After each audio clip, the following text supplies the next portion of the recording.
The wind was the first thing. It didn't just blow, it screamed. It was a high, lonesome sound that clawed at the corners of the cabin, searching for a way in. A beast trying to shoulder its way through the chinking. Beneath the scream was the groan of timber.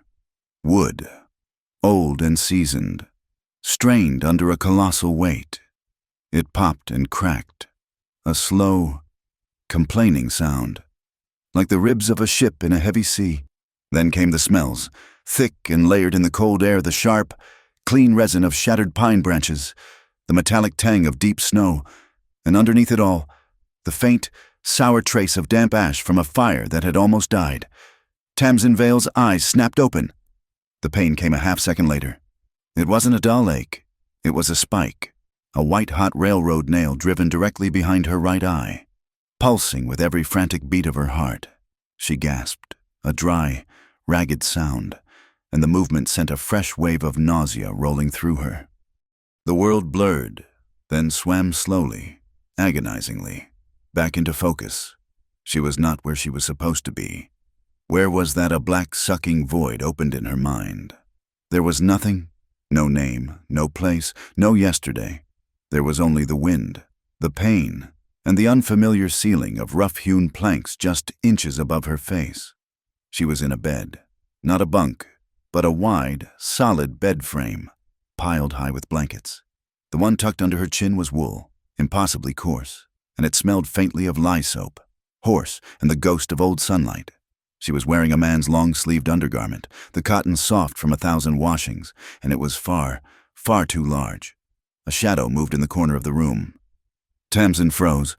Her heart stopped, then hammered against her ribs so hard she thought the man must hear it. He was tall, even sitting. His frame was immense, broad-shouldered and solid, silhouetted against the single, ice-fogged window. He wasn't looking at her. He was leaning forward, tending to something in his lap, his movements economical and precise. The low, gray light of the blizzard-choked dawn caught the silver in his dark hair at the temples and the hard line of his jaw, which was covered in several days' worth of rough stubble. He finished whatever he was doing and turned his head. His eyes found hers in the gloom. They were gray, not a soft, welcoming gray, but the flat, hard gray of river stones or a winter sky just before it breaks. He held her gaze for a long moment, unblinking, offering no comfort. He was Colt Mercer, the solitary owner of this high-country ranch on the Sagebrush Divide, a place miles from anything that resembled a town. And he was a man who had forgotten how to be surprised. He rose slowly, not in a threatening way, but with the weary deliberation of a man whose bones ached from the cold. He moved to the bedside, holding a strip of clean linen. In his other hand, he held a small tin. Tamsin flinched, trying to push herself back against the headboard, but the pain exploded behind her eye, and she cried out, clutching her head. "Be still," he said. His voice was a low rasp, gravel worn smooth by wind and solitude. "You're bleeding again." He didn't wait for permission. He sat on the edge of the mattress, a weight that anchored the room, and his large, calloused hands were surprisingly gentle. He dabbed a stinging salve onto a cut at her temple, just below the hairline. She hadn't even known it was there. Now, it was all she could feel, second only to the hammer inside her skull. She stared at him, her breath coming in shallow pants. The void in her mind was terrifying, and this man, this stranger, was the only thing in the world. "Where?" she whispered, her throat raw. "Who are you?" Colt finished tying the bandage, his knot efficient and tight. He looked at her, his expression unreadable. "Name's Colt Mercer. This is my cabin, Thunder Mesa Ridge." He paused, letting the silence stretch, letting her absorb it. "Last night," he continued, his voice that same low rumble, "in the worst of the blow, you hammered on my door, near took it off the hinges." He leaned back slightly, giving her space, but his eyes never left hers. "You were half frozen, bleeding. When I opened the door, you looked right at me. Then you called me Darlin. Right before you collapsed onto the floor." The word hung in the air, alien and absurd. Darlin. It meant nothing to her. It was a sound, disconnected from feeling. "I didn't," she started, but her voice cracked. "I don't remember. I figured as much," Colt said. He gestured to the floor by the bed. "You lost your coat, but you held on to that bag. And your boots." Her gaze followed his. On the floor sat a pair of women's boots, but they were working boots, sturdy, worn, with a high lace. They were caked in a thick, black mud that looked oily, even as it dried. The smell coming off them was sharp, acrid, cutting through the scent of pine and smoke. It was the unmistakable, stinging odor of creosote. "That mud," Colt said, his voice quiet. "It ain't from this mountain. That's railroad mud. From down in Widowmaker Gulch. Widowmaker Gulch." The name sent a chill down her spine that had nothing to do with the cold. Colt watched her, gauging her reaction. He saw the flicker of fear, but no recognition. "That wasn't all you said," he added. "After I got you to the fire, you kept mumbling over and over. Same two things. What she breathed, desperate for any piece of herself. 'The ledger,' he said. And then, 'Entry 12. The ledger. Entry 12. Unlike Darlin.'" Those words struck something deep. They didn't bring a memory, but a feeling. A cold, frantic urgency. The smell of ink, ruled paper, and the metallic scrape of a pen nib. Her left hand, lying on the rough wool blanket, clenched into a fist. She looked down at it. Her hands were small, but they weren't soft. The fingertips were stained dark, like a clerk's. The palm was calloused, but not from an axe or a plow. It was the hard, smooth callus of a writer. Instinctively, her right hand went to her own body, checking. She was in the man's undergarment, but beneath it, she could feel the rough surge of her own trousers and shirt, damp but drying from the heat of her body and the blankets. Her coat, a heavy, strange thing not her own, was thrown over a wooden chair near the fire. Her fingers brushed her wrist. She stopped, pulled back the cotton sleeve. Circling her wrist, stark against her pale skin, was a raw, red abrasion. It was the precise pattern of a rope, chafed deep. It was fresh. A new, colder panic set in. She wasn't just lost. She was hunted. "Who did this?" she whispered, holding her wrist out, the accusation in her voice aimed at him, at the world, at herself.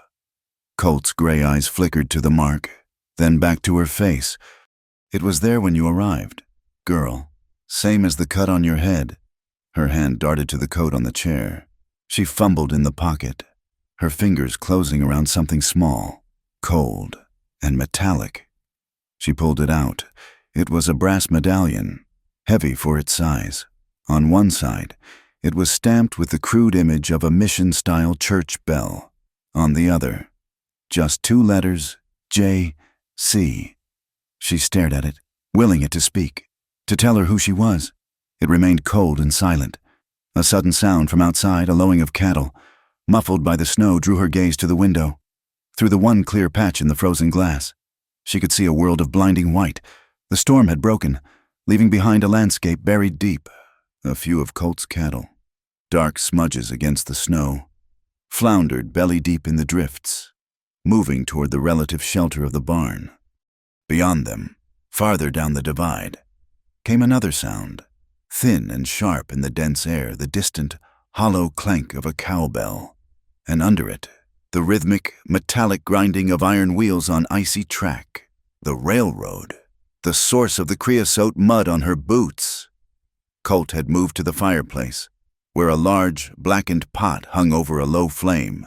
He ladled a thick, steaming broth into a tin bowl. He brought it to her, along with a horn spoon. He set it down on the crate beside the bed. Tamsin noticed he also set down a small knife, the kind used for peeling potatoes or cutting twine.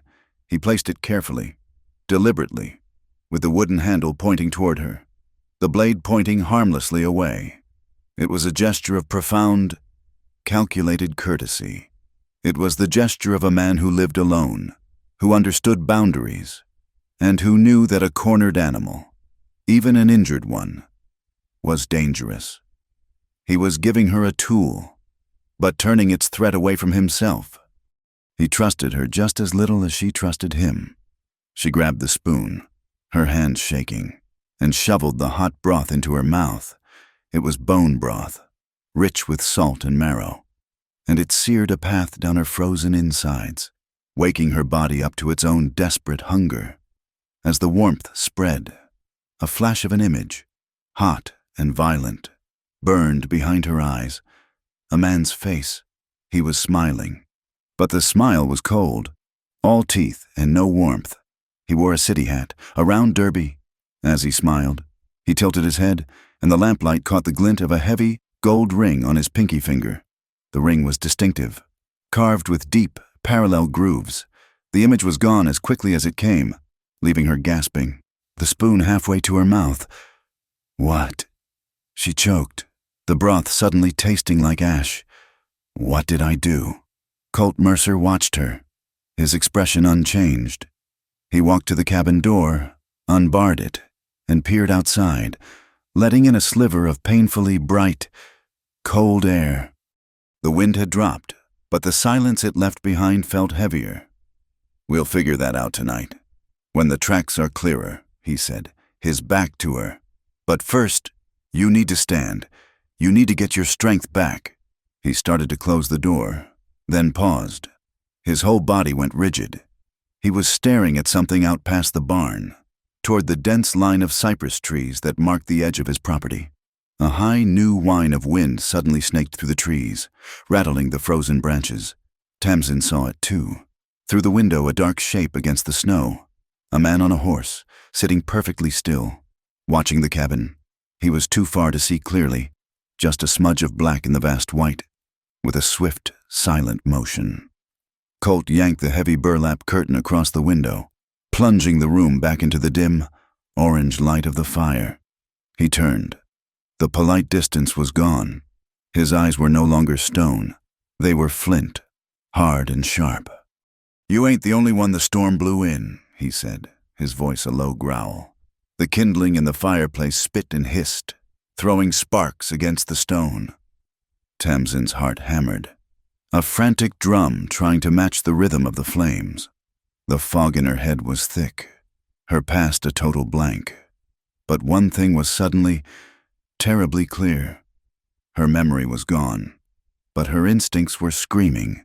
The man in the derby hat, the rope on her wrist, entry 12, and the rider in the snow. They were all connected, and they were all coming for her. The day broke quiet, too quiet. The wind that had tried to tear the cabin from the mountain was gone, leaving behind a silence so deep it felt heavy, a physical weight on the ears. Tamsin woke to the sharp scrape of cast iron on cast iron. Colt Mercer was at the stove, his back to her, broad and solid. He used a small poker to lift one of the heavy stove lids, revealing a bed of cherry-red coals. The wave of heat washed over the room, carrying the smells of the morning, the faint, sour odor of old smoke, the sharp tang of bacon fat in a pan. And something else. He was making coffee. He set a small, battered tin pot directly onto the coals. The aroma that rose was not the refined, sweet scent of a city parlor. This was raw, functional. It smelled of scorched metal, smoke, and beans that had been burned black. It was the smell of necessity, a bitter medicine against the cold. He poured the steaming, grainy liquid into 2 heavy mugs. Tamsin sat up, the blankets pooling around her waist. The pain in her head had subsided to a dull, throbbing drumbeat. He wordlessly handed her one of the mugs. It was enamel, a deep blue, with a large white chip on the rim that felt rough against her lip. She sipped. The coffee was scalding, impossibly bitter, and the grounds were thick on her tongue.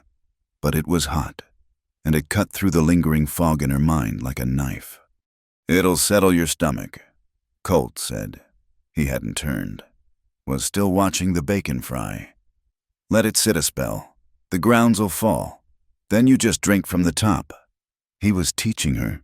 It was the first normal instruction, the first piece of solid reality she'd been given.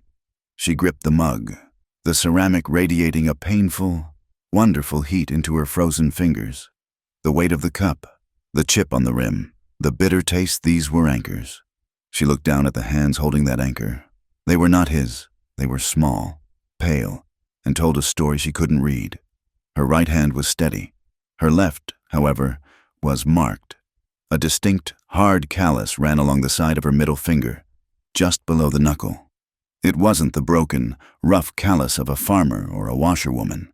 It was a smooth, hard ridge, the precise mark left by holding a pen. Hour after hour, day after day, for years.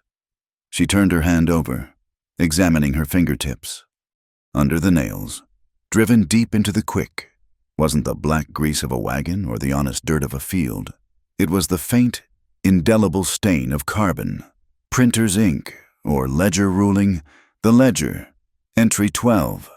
The words echoed in her mind, this time with a chilling clarity. I am a clerk, or a bookkeeper. The thought came with a surprising, cold certainty, a single, solid stone in the shifting sands of her memory. She didn't work the land. She worked with paper. A shiver, sudden and violent, ran through her. The cabin was warm, but the dampness of her own clothes, still clinging to her under the man's borrowed garment, chilled her to the bone. Colt heard the sharp intake of her breath. He saw the tremor in her hands. He wiped his own on a rag, then turned to a large, dark wooden chest that sat at the foot of his own bunk. The lid groaned as he lifted it, and the clean, sharp scent of cedar and thyme filled the air. He pulled out a heavy wool sweater. It was a faded cranberry red, clearly a woman's garment, small and fine. It was also a monument to thrift. The elbows were meticulously darned with a contrasting gray yarn. The collar had been entirely re-knitted, the stitches tighter and smaller than the original body. It was a garment of profound, desperate care, an object that had been repaired until it was more patch than wool. My mother's, he said. His voice was flat, offering no room for sentiment, though the act itself was steeped in it. It'll be warmer than that damp shirt. He didn't hand it to her. He placed it on the foot of her bed, a respectful distance away. Then he turned his back, affording her a privacy that was more comforting than any kind word. Tamsin quickly pulled off the damp long shirt and slid the sweater over her head. It was thick, surprisingly soft, and enveloped her in the faint, clean scent of the cedar chest. The intricate, almost frantic stitching felt like a shield. It was a kindness offered without a single tender word, a form of gentle, unspoken speech. When she was dressed, the fragile domesticity of the morning evaporated. The silence returned, heavy with the memory of the rider in the snow. He was gone by sunup, Colt said, as if reading her mind.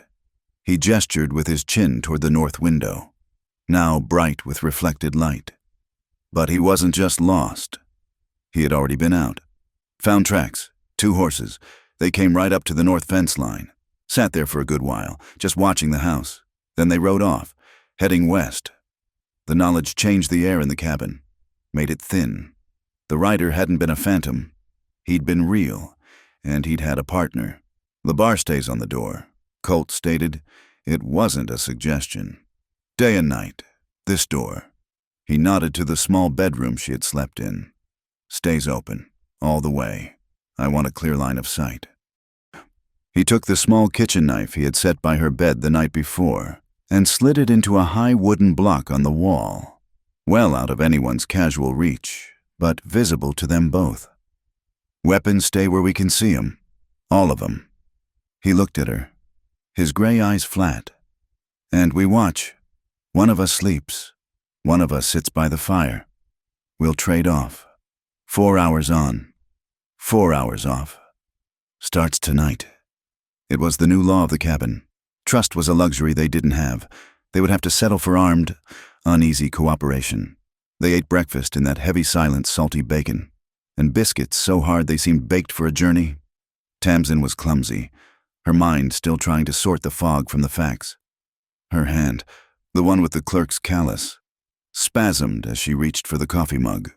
Her elbow hit her tin spoon. It slipped from the table. It hit the rough wooden floorboards with a sharp, metallic clatter. The sound punched through her amnesia like a bullet. Suddenly, she wasn't in the cabin. The smell of bacon and smoke was gone, replaced by the scent of old paper leather, and expensive cigar smoke. She was in a dark, warm office. The clatter, not a spoon, but the sound of small, brass weights being dropped, one by one, onto a postal scale. A man's hand was in front of her, a large hand, wearing a heavy, grooved gold ring on its smallest finger. The hand pushed a stack of papers onto the scale. She saw the bright red ink, stamped in an oval at the bottom of the top page, right-of-way deed. She heard a voice, smooth, confident, and mocking. It all balances in the end. Miss Vale, every ounce. Tamsin, she gasped, her hands flying to her temples. The vision shattered. She was on the floor of the cabin, the spoon at her feet. Colt was kneeling in front of her, his hand extended, not quite touching her shoulder. His face, usually a granite mask, was etched with sharp alarm. "You saw something," he said. It wasn't a question. She was shaking so hard her teeth chattered. "A deed," she whispered, the words tasting like poison. "A red stamp, right of way, and a man. He had a ring, a gold ring with grooves." Colt's face darkened. He knew those words. He grabbed her arm, his grip hard, and pulled her to her feet. "What else?" Before she could answer, a low woof came from the darkest corner of the cabin. An old dog, a hound mix so gray-muzzled and scarred it seemed part of the shadows, lifted its head from a pile of burlap sacks. Its name was Bristle, and Tamsin hadn't even known it was there. The dog's ears, torn and ragged, pricked forward. It let out a series of low, throaty barks, not at the door, but at the south wall, the one that faced the creek. "He hears 'em," Colt said, his voice dropping to a growl. He didn't move to the door. He moved to the pegs above the fireplace. He lifted down a heavy rifle. It wasn't a new, gleaming Winchester. It was an older, scarred Spencer carbine, a .56 caliber veteran of some long-ago conflict. He checked the magazine in the stock, his movements economical and fluid, his knuckles white. He didn't look at Tamsin, but his words were sharp, meant to be obeyed. "If you hear shouting, or anything other than my voice, you get behind that main porch post, the one by the door. You stand behind it. You don't move. You don't make a sound. You understand me?" She nodded, her heart a cold stone in her chest. He cracked the door. Just an inch, the rifle held low and ready. He slipped outside into the blinding white, as silent as a shadow. Tamsin waited. She counted her own heartbeats. The thud, thud, thud sounding as loud as a drum in the tiny cabin. 1 minute, 2. The silence of the snow-covered world was absolute. Terrifying. He returned as silently as he'd left, sliding the Spencer back onto its pegs. "Nothing," he said, brushing snow from his shoulders. "A couple of deer crossing the water down at Coyote Fork, or just the wind." But his eyes said he didn't believe it. The fragile peace was broken. The day had to continue. The cattle needed feed, and the barn roof had taken a heavy blow from the storm. "If you can stand, you can work," Colt said. It wasn't unkind. It was a fact of the mountain. He found a pair of his old, worn-out boots and stuffed the toes with newspaper until they fit her well enough. The stable was a different world. It was cold, but the air was thick with the warm, sweet, dusty smell of hay and the living heat of animals. It was calming. His 2 horses and the handful of cattle huddled inside, their breath steaming in the air. While Colt forked hay into the mangers, he pointed to a halter rope that had snapped in the storm. "Fix that, if you can." Tamsin picked up the 2 thick, frayed ends of the hemp. Her mind was a complete blank. How do you tie a rope? She had no idea, but her hands did. Her fingers moved with a deft, independent life. They twisted, looped, tucked, and pulled. It was a fluid, complex motion that her mind simply watched, astonished. In less than 10 seconds, she was staring at a perfectly formed, incredibly secure knot. She pulled on it. It held fast. Colt stopped, his pitchfork suspended in the air. He walked over, the snow crunching under his boots. He inspected the knot, turning it over, testing its strength. "A bowline," he said, a new note of surprise in his voice. "Quick and clean." He looked from the knot to her face. "That's not a rancher's knot. You don't learn that mending fences. That's a traveler's knot, a cargo knot, used on boats or freight wagons." She looked at her own hands again, as if they belonged to someone else, the clerk's calluses, the ink stains, and now, the muscle memory of a knot used to secure baggage. She wasn't just a bookkeeper. She had been going somewhere. She had been running. The barn roof was the real test. A 20-foot section of the shingles had been peeled back by the wind, exposing the rafters to the sky. The snow up there was deep, but the day was bright and still. Colt, despite his size, climbed the main support structure with an agile, practiced ease. He perched on a high beam, his hammer looped through his belt, and shouted down instructions. Tamsin's job was to stay on the ground, select the replacement planks from the stack, and pass them up to him. They found a rhythm. She'd lift a plank, bracing it against her hip. He'd lean down, his gloved hand taking it from hers. The work was hard, repetitive, and deeply, wonderfully honest. It cleared her head. There was no room for ghosts or shadows, only the rough grain of the wood, the burn in her shoulders, and the sharp, clean smell of sawdust. At midday, they paused. He was high above her, a dark shape against the painfully bright blue sky. She looked up, shielding her eyes from the sun.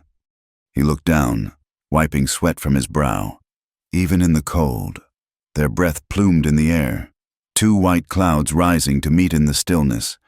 In that quiet moment, suspended between the snowy ground and the high rafters, something shifted. The danger was still out there, but in here, in this shared work, they were just two people mending a roof. Colt's stern, guarded expression softened. A small, almost imperceptible smile touched the corner of his mouth, a tiny crack in the ice. It changed his whole face, easing the hard lines around his eyes. Tamsin, surprised by the sudden warmth, found herself smiling back. It was a thin, fragile expression, hesitant as a newborn fawn, but it was real. They were back in the cabin late in the afternoon, shaking snow and sawdust from their clothes. The warmth of the stove felt like a blessing. Colt rolled up his sleeves to wash at the basin, the Spencer rifle now leaning casually against the table. As he splashed icy water on his face, Tamsin saw it, faint, white, encircling his right wrist, an old scar, pale against his skin, but in the exact shape and size of the raw, red rope burn on her own. She touched her wrist, the skin still tender. "What happened to your wrist?" she asked, her voice quiet. He froze. The water dripped from his beard and jaw. He stood perfectly still for a second, then reached, very slowly, for the towel. He scrubbed his face and hands, his back to her. When he finally turned, the granite mask was back in place. The man on the roof was gone. "Old business," he said, his voice flat and final. "What's lost is lost." He pulled his sleeve down, deliberately covering the mark. The conversation was over.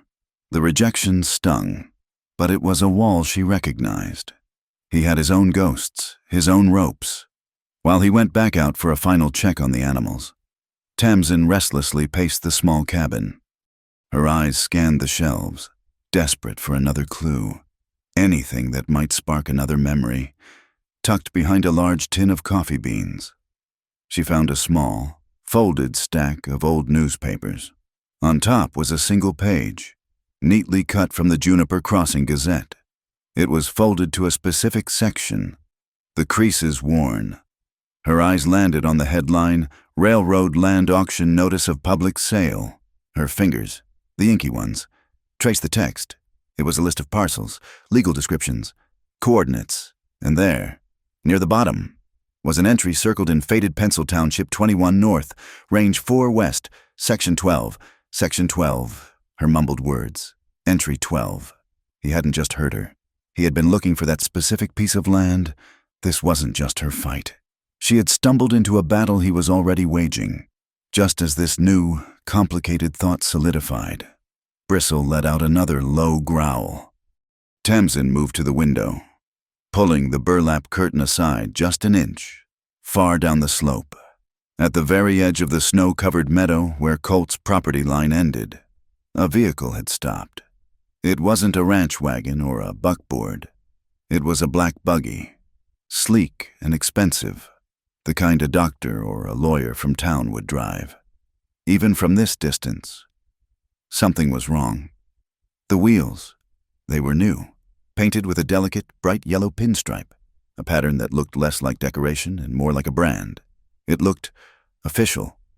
2 men in dark coats sat in the buggy, just staring at the cabin. Tiny, motionless figures in the vast white. They made no move to approach. They just sat and watched. Tamsin counted to 100, then 2. For 5 long minutes, they remained. Then, with a slow, deliberate turn, the buggy wheeled around and vanished back the way it had come, its tracks thin and sharp in the snow. Tamsin let the curtain fall, her hand cold. They weren't just being watched by a hired rider. They were being observed by professionals, people with money, people from Juniper Crossing. Colt returned as dusk settled, a heavy blue turning to black. He'd seen the buggy's tracks from the ridge. They didn't speak about it. They didn't need to. He barred the door. He checked the Spencer. He set the small, 4-hour alarm clock on the mantel. He ate his dinner standing by the fire, then looked at Tamsin. She was sitting on her bunk, his mother's patched sweater pulled tight around her. "I'll take the first watch," he said. He walked to the main oil lamp and turned the wick down. The flame sputtered, yellow and then blue, and the room sank into the flickering, unsteady light of the hearth. Outside, Tamsin heard a new sound, a soft, persistent, rhythmic shushing against the window pane. "It's snowing again," Colt said, his voice a low rumble in the dark. "Good." He settled into the chair by the fire, the rifle resting across his knees. His face turned toward the door. "By morning," he said, "it'll be enough to cover all the tracks." He didn't say our tracks. He didn't say their tracks. He just said all the tracks. It was a blessing and a curse. It would hide them, but it would also hide the approach of whatever, or whoever, came next. Tamsin lay back, the wool scratching her chin, and stared into the shadows, listening to the new snow, the pop of the fire, and the steady, quiet breathing of the armed man guarding the door. The new snow had buried the world, smoothing every hard edge, silencing every track. But it was a false peace. The silence was brittle, stretched thin, and it snapped just after 9 o'clock. Bristle gave no warning bark. The old hound, lying by the hearth, simply rose to his feet in one fluid motion, a low growl vibrating deep in his chest. Colt was already at the window, the burlap curtain pulled back a fraction of an inch. "Company," he said. His voice was flat, all the weariness from the night's watch gone, replaced by a cold, hard readiness. Tamsin joined him, peering through the gap. 3 riders were approaching from the main track, moving slowly through the deep drifts. They weren't struggling. Their horses were strong, well-fed, and sure-footed. They looked official. The man in the lead wore a long, city-made wool coat and a clean, wide-brimmed hat. Not a rancher's. The 2 men fanned out slightly behind him, their hands resting on their saddle horns, their coats pushed back just enough to show the holsters at their hips. "Stay inside," Colt ordered. He didn't grab the Spencer. He grabbed his heavy bison hide coat. He pulled it on, his movements deliberate, and stepped onto the porch, letting the cabin door swing shut behind him, leaving Tamsin in the shadowed quiet of the house. She scrambled to the other window, the one closest to the door, pressing her face to the icy glass. The lead rider stopped a good 20 yards from the porch, a respectful, or perhaps calculated, distance. He dismounted, his boots sinking into the fresh powder. He was a man of medium height, with a narrow face and eyes that seemed to take in everything, the state of the barn roof, the smoke from the chimney, the tracks Colt had made to the woodpile. "Mornin'," the man called out. His voice was crisp, educated. "Name's Evan Pike, private investigator, hired out of Denver. I'm looking for a woman." Colt stood motionless on the porch, his arms crossed over his chest. He was a solid wall of worn leather and cold defiance. "Are you?" It wasn't a question. Pike smiled, a thin, professional expression that didn't touch his eyes. He reached into his coat pocket. I have a right to inquire. Mr. Mercer, we've been tracking a fugitive. Last seen heading up this ridge 2 nights ago, just before the storm hit. He produced a folded piece of paper. He shook it open. It was a charcoal sketch, a wanted poster drawn by a skilled hand. Goes by the name of Dahlia Crane, accountant for the Juniper Crossing rail expansion. We have reason to believe she fled with company property, namely, the Master Ledger book. Colt didn't move. Never heard of her? She's about 5'4", Pike continued, his voice ringing with false pleasantry in the cold air. Dark hair, maybe an injury to the head. Is that ringing any bells? Mr. Mercer. The silence stretched. Tamsin felt her own heart hammering, a trapped bird against her ribs. Pike's smile tightened. I see smoke from the chimney, but only one man on the porch. That seems inhospitable. I'd like to speak to the lady of the house. There is no lady of the house, Colt said, his voice dropping low. A rumble of warning. Then you won't mind if we look, Pike said.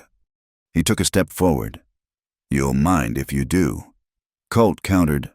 You're on private land. You got a warrant from a judge, Mr. Pike. Or just that piece of paper? Pike laughed. A short, sharp bark. A warrant up here, Mr. Mercer. We're a long way from a courtroom. On the frontier, a handshake is sometimes the law, and when that fails, he gestured to the 2 men behind him. This is... He took another step. I don't want trouble. I just want the woman. She's implicated in a serious matter. It seems the map office in Juniper Crossing burned to the ground the night she disappeared. She and the ledger were the only things missing. Fire. The word hit Tamsin like a physical blow. Pike was on the bottom step now, looking up at Colt, who seemed to have grown, to have rooted himself into the very planks of the porch. Last chance, Mercer, produce the woman. The cabin door creaked open. Tamsin stepped out.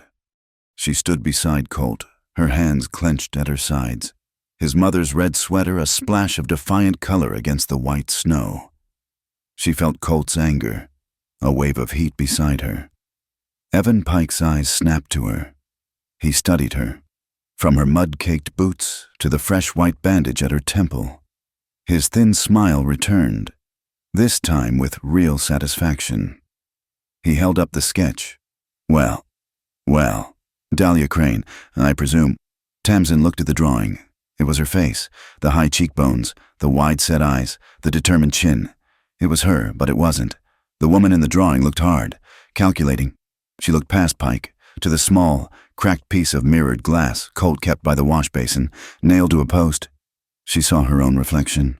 The same face, pale, terrified, but alive. My name, she started, her voice a dry whisper. I don't know that name. Pike chuckled.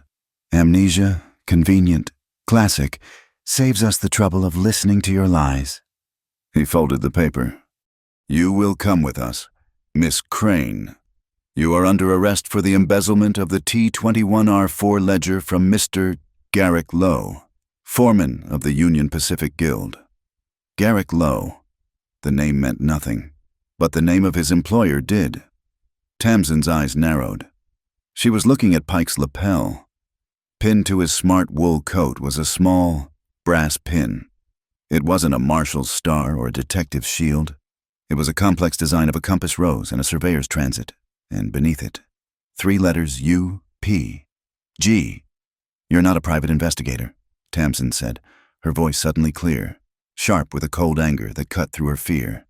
That's a U-Peak pin, the Union Pacific Guild. You're a company man, a railroad surveyor. Pike's smile vanished. His eyes went flat and cold. He had been found out, and he didn't like it. She's smart, he said to Colt, as if Tamsin wasn't there. Smart enough to steal a book, burn an office, and fake losing her mind. Now, step aside. No, Colt said. Pike sighed, a theatrical gesture of impatience. Mr. Mercer, you're a rancher. You need the railroad to ship your beef. Mr. Garrick Lowe is a powerful man. You do not want to be on his bad side. This woman is a thief. Give her to us." I said no. You have no warrant. You have no authority. You're a company bully with 2 hired hands. Get off my land." The air became metallic. Tamsin saw one of the deputies shift, his hand dropping to his holster. But it was the other man who drew her eye. He hadn't dismounted. He sat his horse back by the fence line, a good 50 yards away, watching. He wore a dark coat and a fashionable derby hat, tilted low. He was too far to see his face, but Tamsin didn't need to. He slowly, deliberately, pulled a cigar from his pocket. He struck a match on his saddle horn, cupped the flame, and lit it. He took a long, slow draw, then plucked the cigar from his mouth, and with a flick of his wrist, he tossed the still-burning cigar into a pristine drift of snow by Colt's fence. It hissed. A small, ugly, dark hole sizzled in the white. A scar. Tamsin's hand flew to her throat. The man with the derby, the grooved gold ring, the smile. It was him, Saul Bracken. Garrick Lowe's right hand, the man from her vision. He wasn't just a shadow. He was real, and he was here. Colt saw the gesture. He saw the color drain from Tamsin's face. He knew a threat when he saw one. "Pike," Colt said, his voice a low growl. "You have till the count of 3. 1. Pike stared at Colt, measuring him. He saw the set of his jaw, the unblinking gray eyes, the sheer, immovable mass of the man. He was outnumbered, but Colt was on his own porch, a perfect target. Yet Pike was a man of calculations, not passions. "This is a mistake. Mercer," Pike said, backing down the step. 2, Colt said, taking a step forward. Pike held up a hand. "Fine. Have it your way." He was angry. His authority challenged and beaten. He pulled a small white card from his vest. "You want to play at law? Fine. We'll play." He tossed the card onto the snow at the base of the porch. "I'm giving you 48 hours. 2 days. Then I'm coming back, and I won't be asking. I'll have a territorial marshal. And a warrant for you. Mercer, for harboring a fugitive and obstructing a company investigation.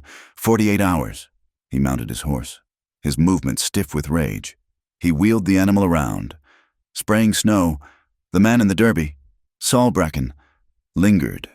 He guided his horse a few steps closer, his head tilted, trying to get a better look at Tamsin, to see the woman who had caused all this trouble. His eyes, even at this distance, were cold and assessing. He looked from Tamsin to Colt, a slow, insolent appraisal. Then he met Colt's glare. Colt didn't look away, his gaze like a rifle barrel. A slow, cold smile spread across Bracken's face. He nodded once, a mocking little bow. Then he turned his horse and, with the other 2, trotted back down the track, leaving 3 dark trails in the perfect snow. They stood on the porch until the riders were gone, until the faint thud of their horses' hooves was swallowed by the silence. Tamsin was shaking, not from the cold. It was a deep, internal tremor. She stumbled back into the cabin, her hand going to the brass medallion she had tucked into her pocket. She gripped it so hard the edges cut into her palm. J.C. Juniper Crossing. As her fingers traced the raised image of the bell, another memory, sharp and sickening, exploded in her head. She's running. The smell of oil, kerosene, and old, dry paper. Smoke stings her eyes, hot and acrid. Behind her, a man's voice, shouting, "Garrick Lowe's. You'll burn with it, girl, you'll all burn." She bursts out of the small map office door, clutching a heavy, leather-bound book to her chest. The night air is cold, but the heat of the fire is at her back. And then a sound. Bong, bong, bong, the deep, sonorous toll of a bell, rolling across the town square. She looks up. The church steeple, stark against the stars. The bell is striking. She counts. 10, 11, 12. Midnight. Bong. The last bell. The sound of her old life ending. The sound of the smoke rising. "The bell," she whispered, her eyes wide with a terror that was no longer nameless. It was the Juniper Crossing Church. It was striking 12. He set the fire. Lo, he set it. I had the book. Colt had followed her in. He barred the door, the heavy thud of the wooden beam locking them in, or locking the world out. He looked at her, his face a grim mask. What book? The ledger, she said, the pieces clicking into place with horrifying speed. Section 12, the newspaper you had. Colt walked to the shelf, took down the clipping, and spread it on the table. Section 12, he said, his voice hard. My father's land, my land. It runs right up to Coyote Fork. He pointed out the window, toward the south, where the creek, now frozen, cut a deep scar in the valley. That's the only water on this side of the divide that runs year-round, he said. The railroad wants it. They need it for their steam engines, for their new depot in the valley. But my father's deed, and his original survey, put the boundary line on the far side of the creek. The water is ours. He tapped the newspaper. Law has been fighting this for a year. He claims the original survey was flawed. He says the line is on the near side. Tamsin's blood ran cold. She saw it, the entire ugly map. If they move the marker, she said, her voice barely audible, they get the water. Colt finished. All of it. And it's not just me. If they can move my line, they can move all of them. Every rancher and farmer down valley who depends on that fork will be dry in a single season. It's not just water. Tamsin. It's a death sentence, and Garrick Lowe is holding the pen. Tamsin leaned against the table, the cabin tilting around her. Dahlia Crane, they called me Dahlia Crane, a thief. She looked at her hands, the ink-stained fingers, the clerk's callus. I don't think I stole it, she whispered, the cold sweat of realization breaking out on her forehead. Pike, Bracken, Lowe, they're all UPG. They're all railroad. I wasn't embezzling. Colt, I think I was reporting it. I think I found the proof that they were the thieves. A terrible resolve settled over her. The fear was still there, a cold knot in her stomach, but it was joined by a new, sharp-edged anger. They hadn't just tried to kill her. They had tried to erase her. They had stolen her memory and tried to replace it with a new one, the identity of a criminal.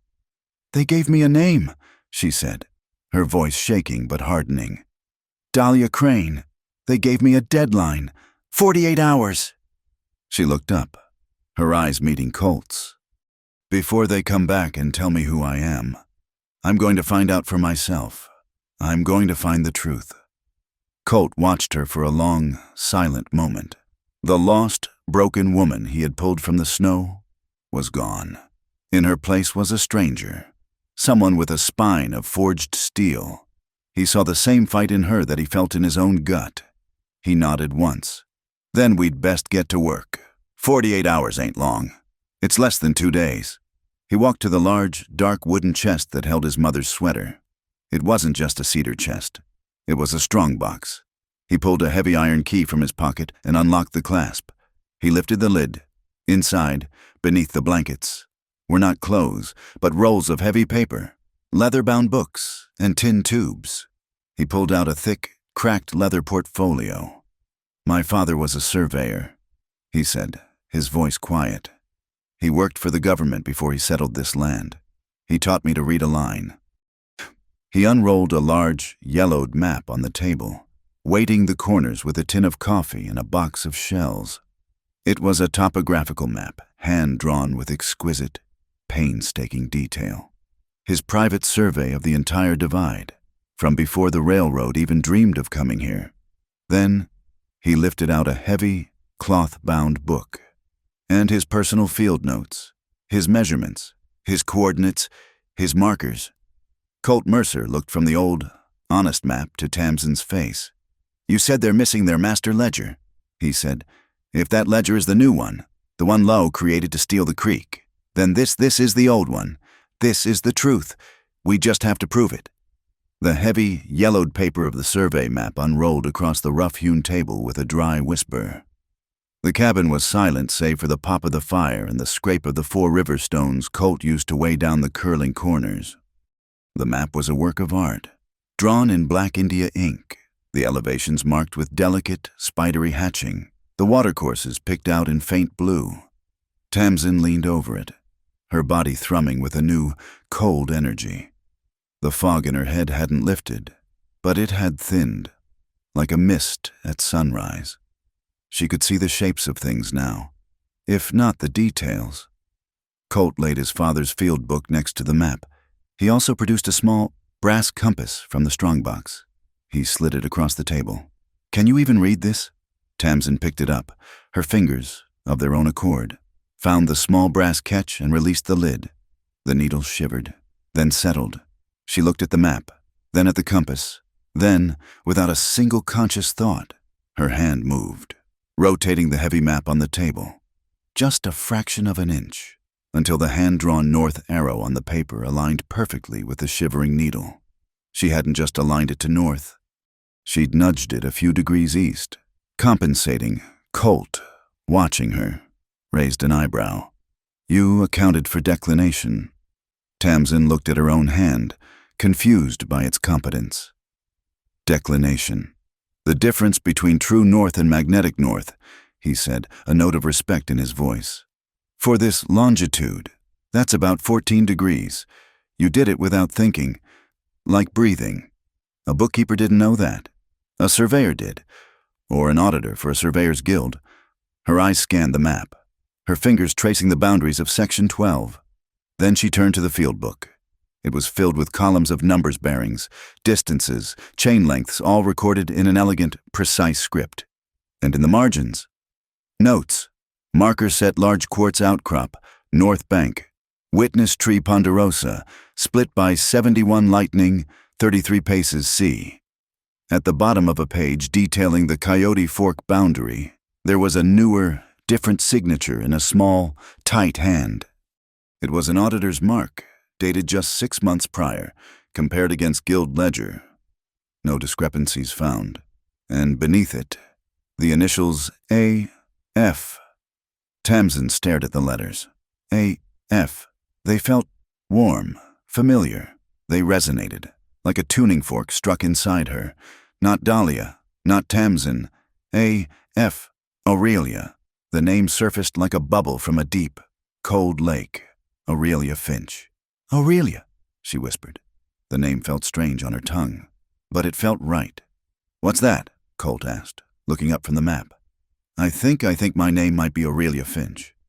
Before Colt could process this, Tamsin was struck by another, more urgent thought: the boots. The creosote-caked boots Pike and his men had fixated on. They weren't just evidence of where she'd been. They were hers. She grabbed the one she hadn't been wearing, the left one. It was heavy, stiff with drying mud. She ran her fingers inside, along the leather sole, feeling for a loose seam, a hidden pocket. Nothing. She turned it over. The heel was thick, made of stacked leather, and worn down on one side. She took the small kitchen knife, the one Colt had so carefully placed for her, and jammed the tip into the side of the heel, where the leather layers met. It was tough, but the mud and water had weakened the glue. She pried. A sliver of the heel stack chipped off, and underneath it, a small, dark square. Her fingers trembled as she worked it loose. It was a tiny packet, no bigger than a silver dollar, wrapped in oiled cloth and stitched tight with waxed thread to keep it waterproof. She tore the thread with her teeth. Inside was a single, tightly folded piece of thin paper. She opened it. It wasn't a letter. It was 2 lines of numbers, written in her own tight, precise script. Juniper Crossing, Map Warehouse. Coordinates 44N, 17W. It was a location, a specific spot inside the warehouse, her last, desperate fail-safe before she was attacked, before her memory was shattered. "We have to go," she said, her voice urgent. "Now, to Juniper Crossing." Colt shook his head. "That's a 4-hour ride, best weather. And Pike gave us a deadline. 48 hours. We can't just ride into town. Bracken and his men will be watching, and Pike will have every right to stop you." "We don't go to the town," she said, her mind racing, connecting the pieces. "We go to the church." He looked at her, confused. "The church." "The brass medallion," she explained, pulling it from her pocket. The bell. J.C. Juniper Crossing. And someone gave me this. Her mind was still blank, but the logic felt undeniable. It's a signal, or a meeting place. It's safe. Colt considered this. It was a long shot. A desperate gamble based on scraps of memory and feeling. But it was the only move they had. There's a back way, he said, turning back to the map. A stonecutter's trail. It's steep, but it avoids the main road. It comes out in the arroyo, right behind the old mission church. He traced the thin line with his finger. It's near the warehouse, too, but we go on foot. The horses are too loud, and they'll leave a clear trail. It was a hard 5-mile trek, downhill, through snow that was ankle-deep in the clear and waist-deep in the drifts. They moved in silence, Colt in the lead with his Spencer rifle, Tamsin Aurelia right behind him, her mind chanting the coordinates. 44 north, 17 west. They stopped once, at a high pass overlooking the town. Juniper Crossing was nestled in the valley below, a grid of dark roofs and smoking chimneys. The railroad cut a black, ugly scar across the landscape to the east, and in the center of town, a single, white-painted steeple rose toward the sky. The trail emptied them into a dry, rocky wash, just as Colt had promised. The walls of the arroyo muffled their footsteps and hid them from the main street. They followed it until they stood behind the old, crumbling adobe walls of the Mission of San Juan. The bell tower, the one from her memory, loomed over them. "Stay here," Colt whispered, and vanished around the corner. Aurelia waited, her back pressed to the cold adobe. Every sound was magnified: the creak of a distant wagon, the shout of a merchant, the hammering from the blacksmith's shop. A new sound, soft, scraping footsteps. A woman appeared at the corner of the arroyo. She was in her late 50s, with iron-gray hair pulled into a severe bun and a face etched with the worries of a frontier merchant. She wore a practical wool shawl over a dark dress. It was Mabel Oakes, the owner of the Juniper Crossing General Store Post Office. She looked at Aurelia, her eyes wide with a mixture of terror and relief. "Dear child," she whispered, rushing forward. "We thought after the fire you were dead." "Mabel." Aurelia tried the name. It felt right. "No time," Mabel said, pressing something cold and metal into Aurelia's hand. "He's watching. Lowe's men are everywhere." "That man, Bracken. He's been in and out of the store all morning, buying cigars, asking questions. He knows someone survived." Aurelia looked at her hand. It was a heavy, iron key.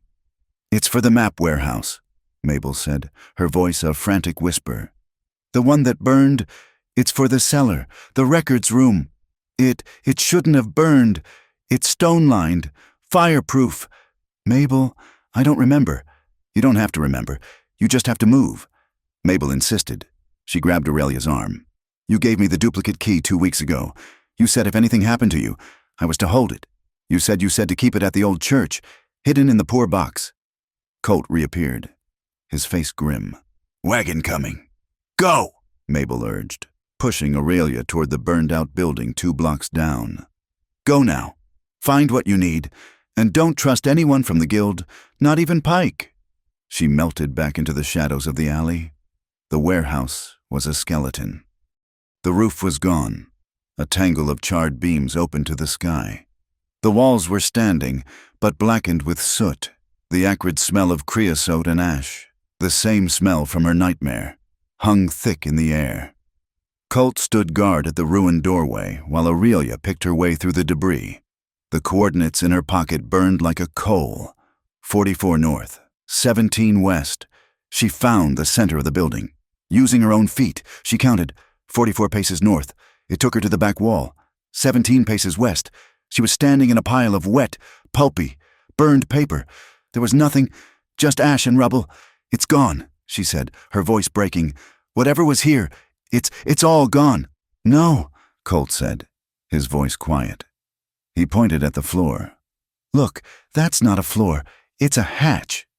Beneath the ash, she saw the faint outline of an iron ring pull, set flush with the stone flags. This was the cellar Mabel had spoken of, This was the fireproof records room.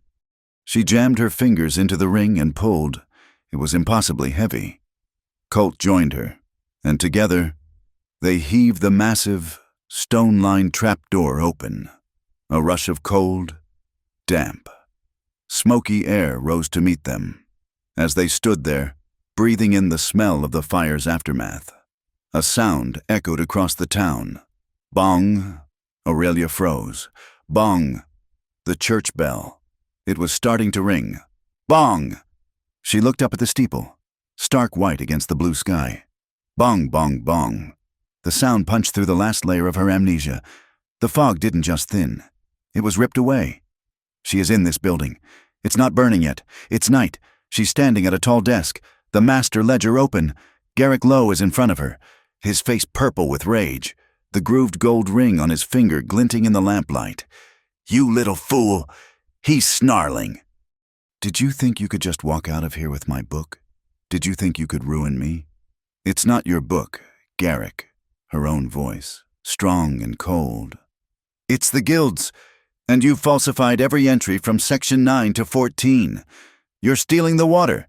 I'm taking this to the marshal." "You're taking nothing," he snarls. He grabs a 5-gallon can from the corner, the sharp, sickening smell of kerosene. He splashes it over the map tables, over the stacks of deeds. "No!" she screams, grabbing the heavy ledger. He throws the can, grabs a lit oil lamp from the wall. "This office is having an accident, Miss Finch, and you're having it with it." He throws the lamp. The world explodes in a whoosh of orange flame.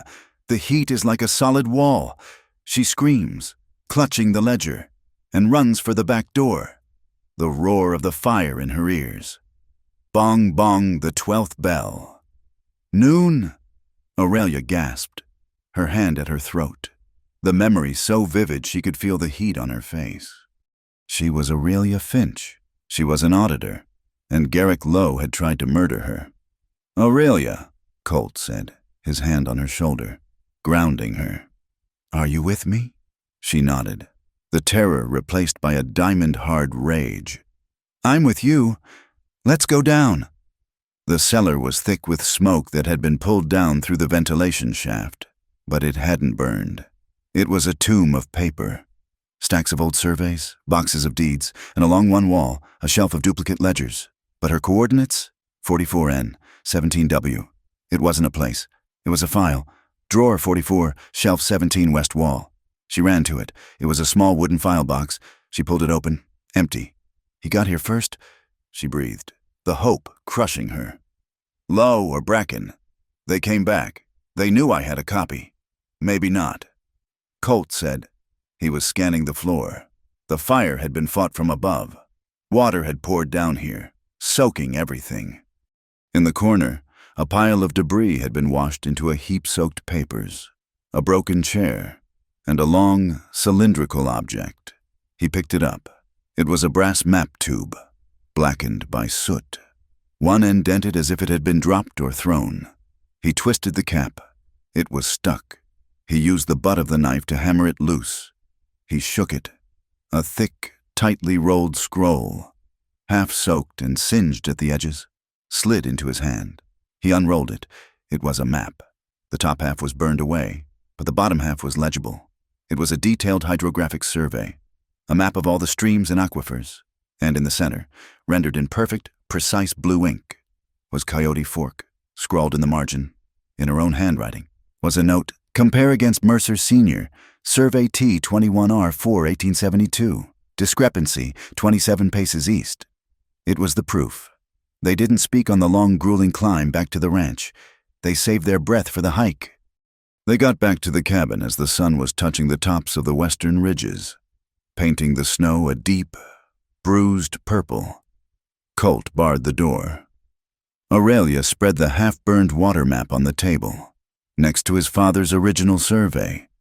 And there it was, his father's map, the witness trees, the quartz marker it all placed the boundary line east of the creek, the new, falsified railroad surveys. The ones she had been auditing had moved that line. She pointed to the note she had written on the burned map. 27 paces, Colt said, his voice a low, dangerous growl. He measured it with his own rough, calloused fingers.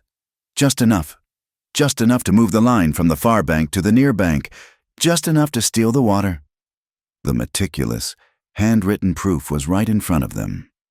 Aurelia sat at the table, her mind clear for the first time in days. She pulled a piece of blank paper from Colt's strongbox, uncorked his inkwell, and dipped the pen.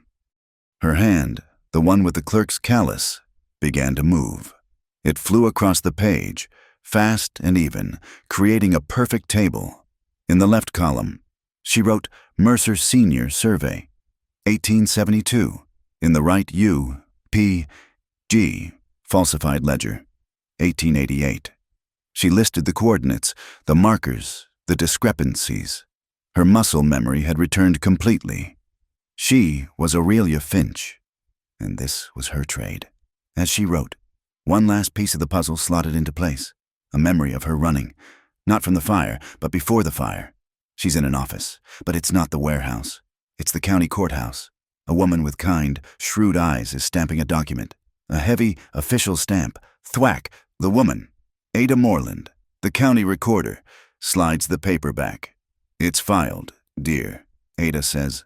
A preliminary injunction. Based on your audit, it'll freeze all land transfers in Section 12 for 30 days. Garrick Lowe is going to be furious when this hits his desk tomorrow morning. Aurelia put the pen down. He didn't just burn the office to destroy the ledger, she said, her voice shaking with the revelation.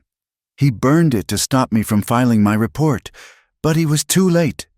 She looked at Colt, a fierce, wild hope in her eyes.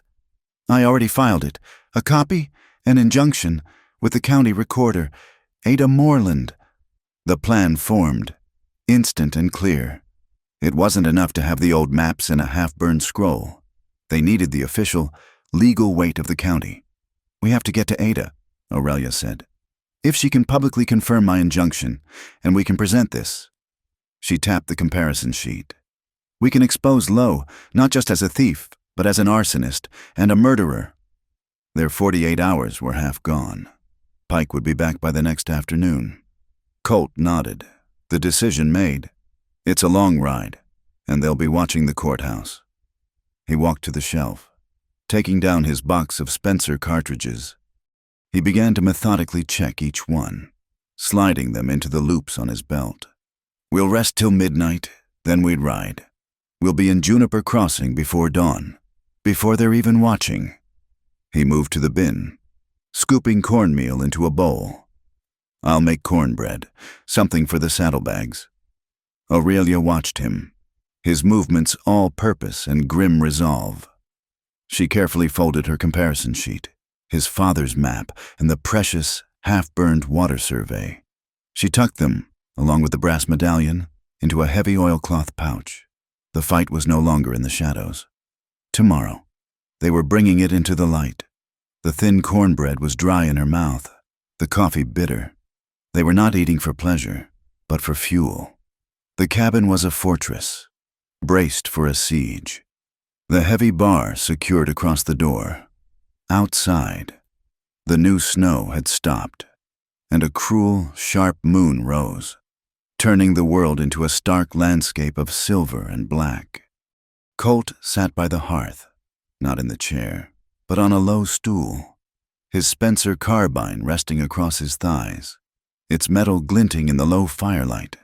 He was methodically cleaning it for a second time, his hands working with an oily rag, his movements economical and precise. He was a man winding himself into a tight spring. Aurelia was packing. She rewrapped the precious, half-burned map and her comparison sheet. Sliding them back into the brass tube, the tube went into the oilcloth pouch.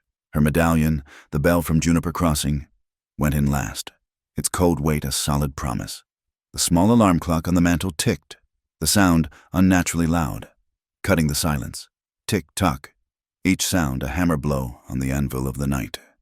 They were waiting for midnight. Colt was the first to see it. He didn't move, but his head lifted, his gaze fixed on the north ridge, visible through the small gap he'd left in the burlap curtain. Aurelia saw his focus and moved to his side. At first, there was nothing, just the black, serrated line of the cypress trees against the stars. Then, a flicker, a tiny orange spark, vanishing as quickly as it came. "What was that?" she whispered. Colt's hand tightened on the rifle. A match. They waited. 10 seconds. A quarter-mile to the east. Another spark. And then, farther down, a third. The sparks bloomed, small and hungry, into steady, watchful flames. "Signal fires," Colt said, his voice a low growl. "They're in position. They're telling each other they have the cabin boxed in, as if summoned by the fires." Bristle, the old hound, rose from his place by the fire. He didn't bark. A deep, almost inaudible growl rumbled in his chest. A vibration Aurelia felt more than heard. It was the sound of an animal sensing the wolf outside the door. Then came the new sound, the soft, dull thudding of hooves on deep, packed snow.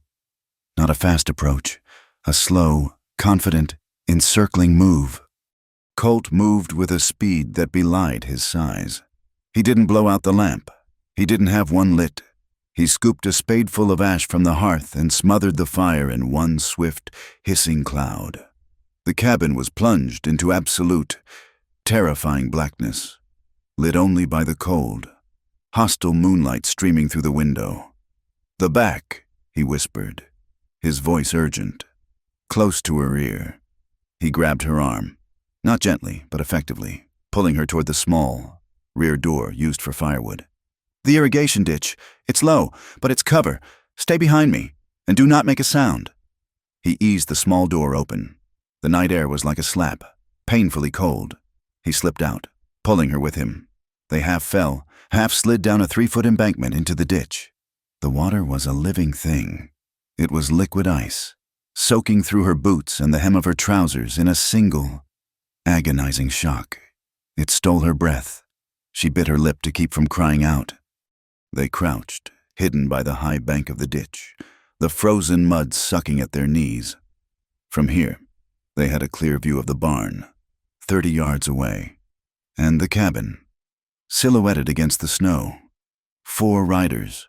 They drifted out of the shadows, dark shapes on dark horses, and leading them, his derby had a perfect, round circle in the moonlight, was Saul Bracken. He didn't speak. He simply pointed at the barn. "He's not stupid." Colt breathed, his breath pluming in front of his face. "He's not coming for us. He's coming for the house, for the animals. He's going to burn us out." One of the riders dismounted. He unstrapped something from his saddle, a 5-gallon can, kerosene, the same smell from her memory of the fire. The man began to splash the liquid along the base of the hayrick, the dry, stacked hay that abutted the barn wall. "Bristle," Colt whispered, his hand on the dog's neck. "Go! Get him, boy! Get him!" He didn't just release the dog.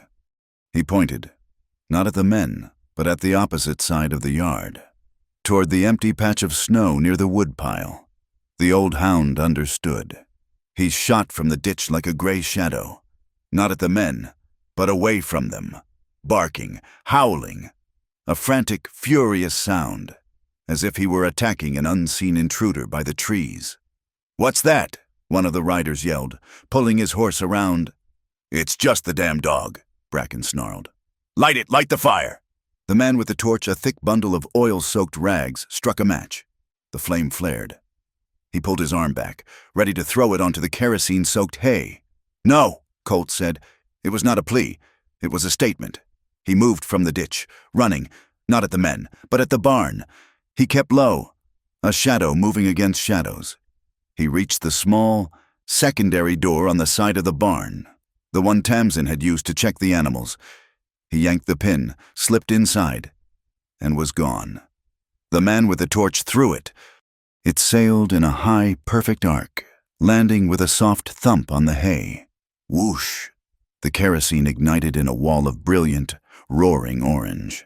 The flames, greedy, licked up the side of the hay, tasting the dry wood of the barn. "The horses!" Aurelia screamed, the word torn from her throat.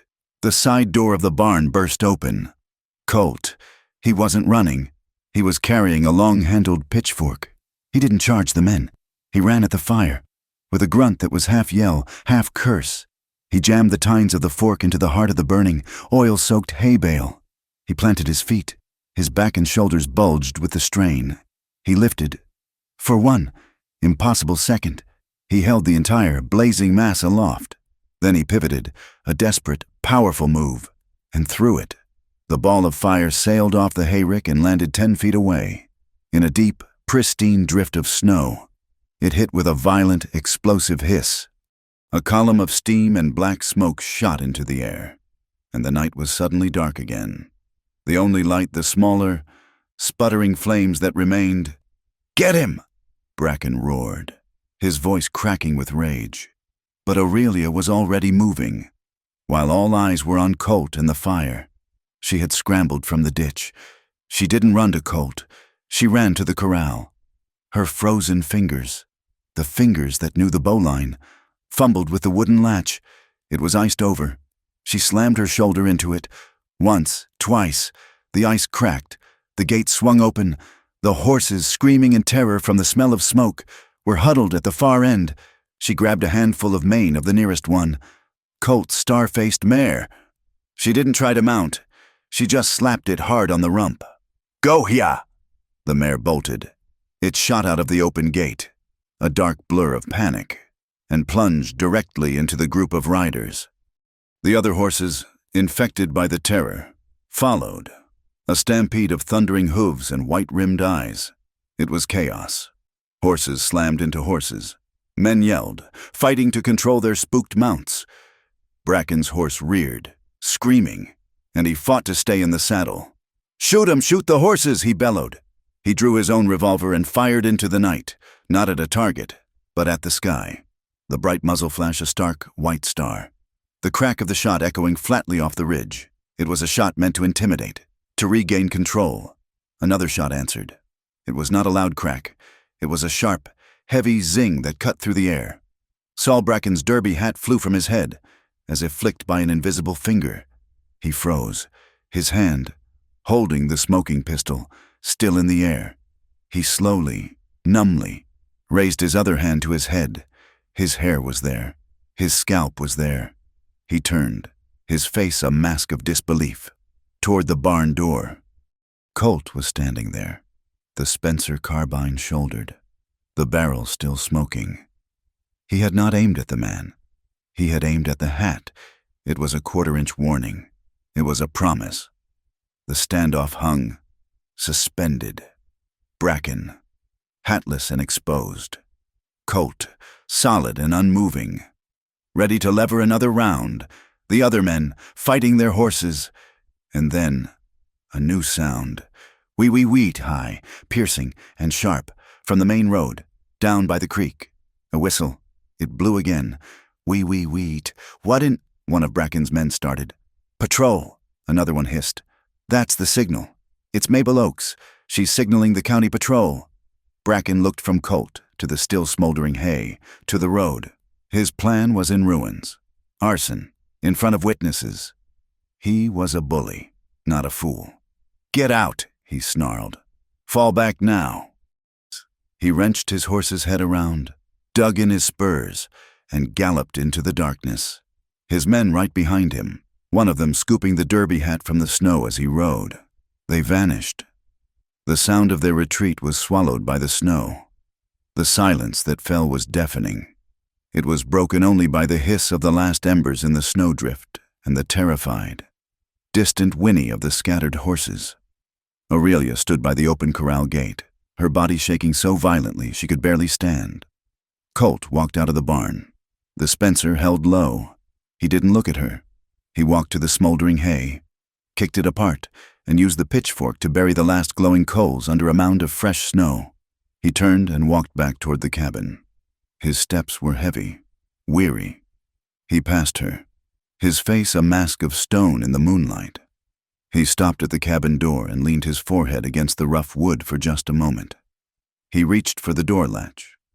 Aurelia saw his hand. His large, calloused, capable hand. It was shaking. It was a fine, violent tremor, a vibration that ran from his wrist to his shoulder. He wasn't shaking from fear. She realized it was the crash of the fight, the adrenaline, the cold. It was the profound, bone-deep rage of a man who had almost watched his home, his life, burn to the ground. She stepped up onto the porch. She didn't speak. She simply laid her own small, ink-stained hand over his. She covered his fist, her fingers pressing down on his, holding them still. His shaking stopped. He didn't turn. He just breathed, one long, ragged breath. Then he opened the door and went inside. He struck a match. The small flame illuminated his face. It was gray with exhaustion. He lit the oil lamp, and the small cabin filled with a weak, yellow light.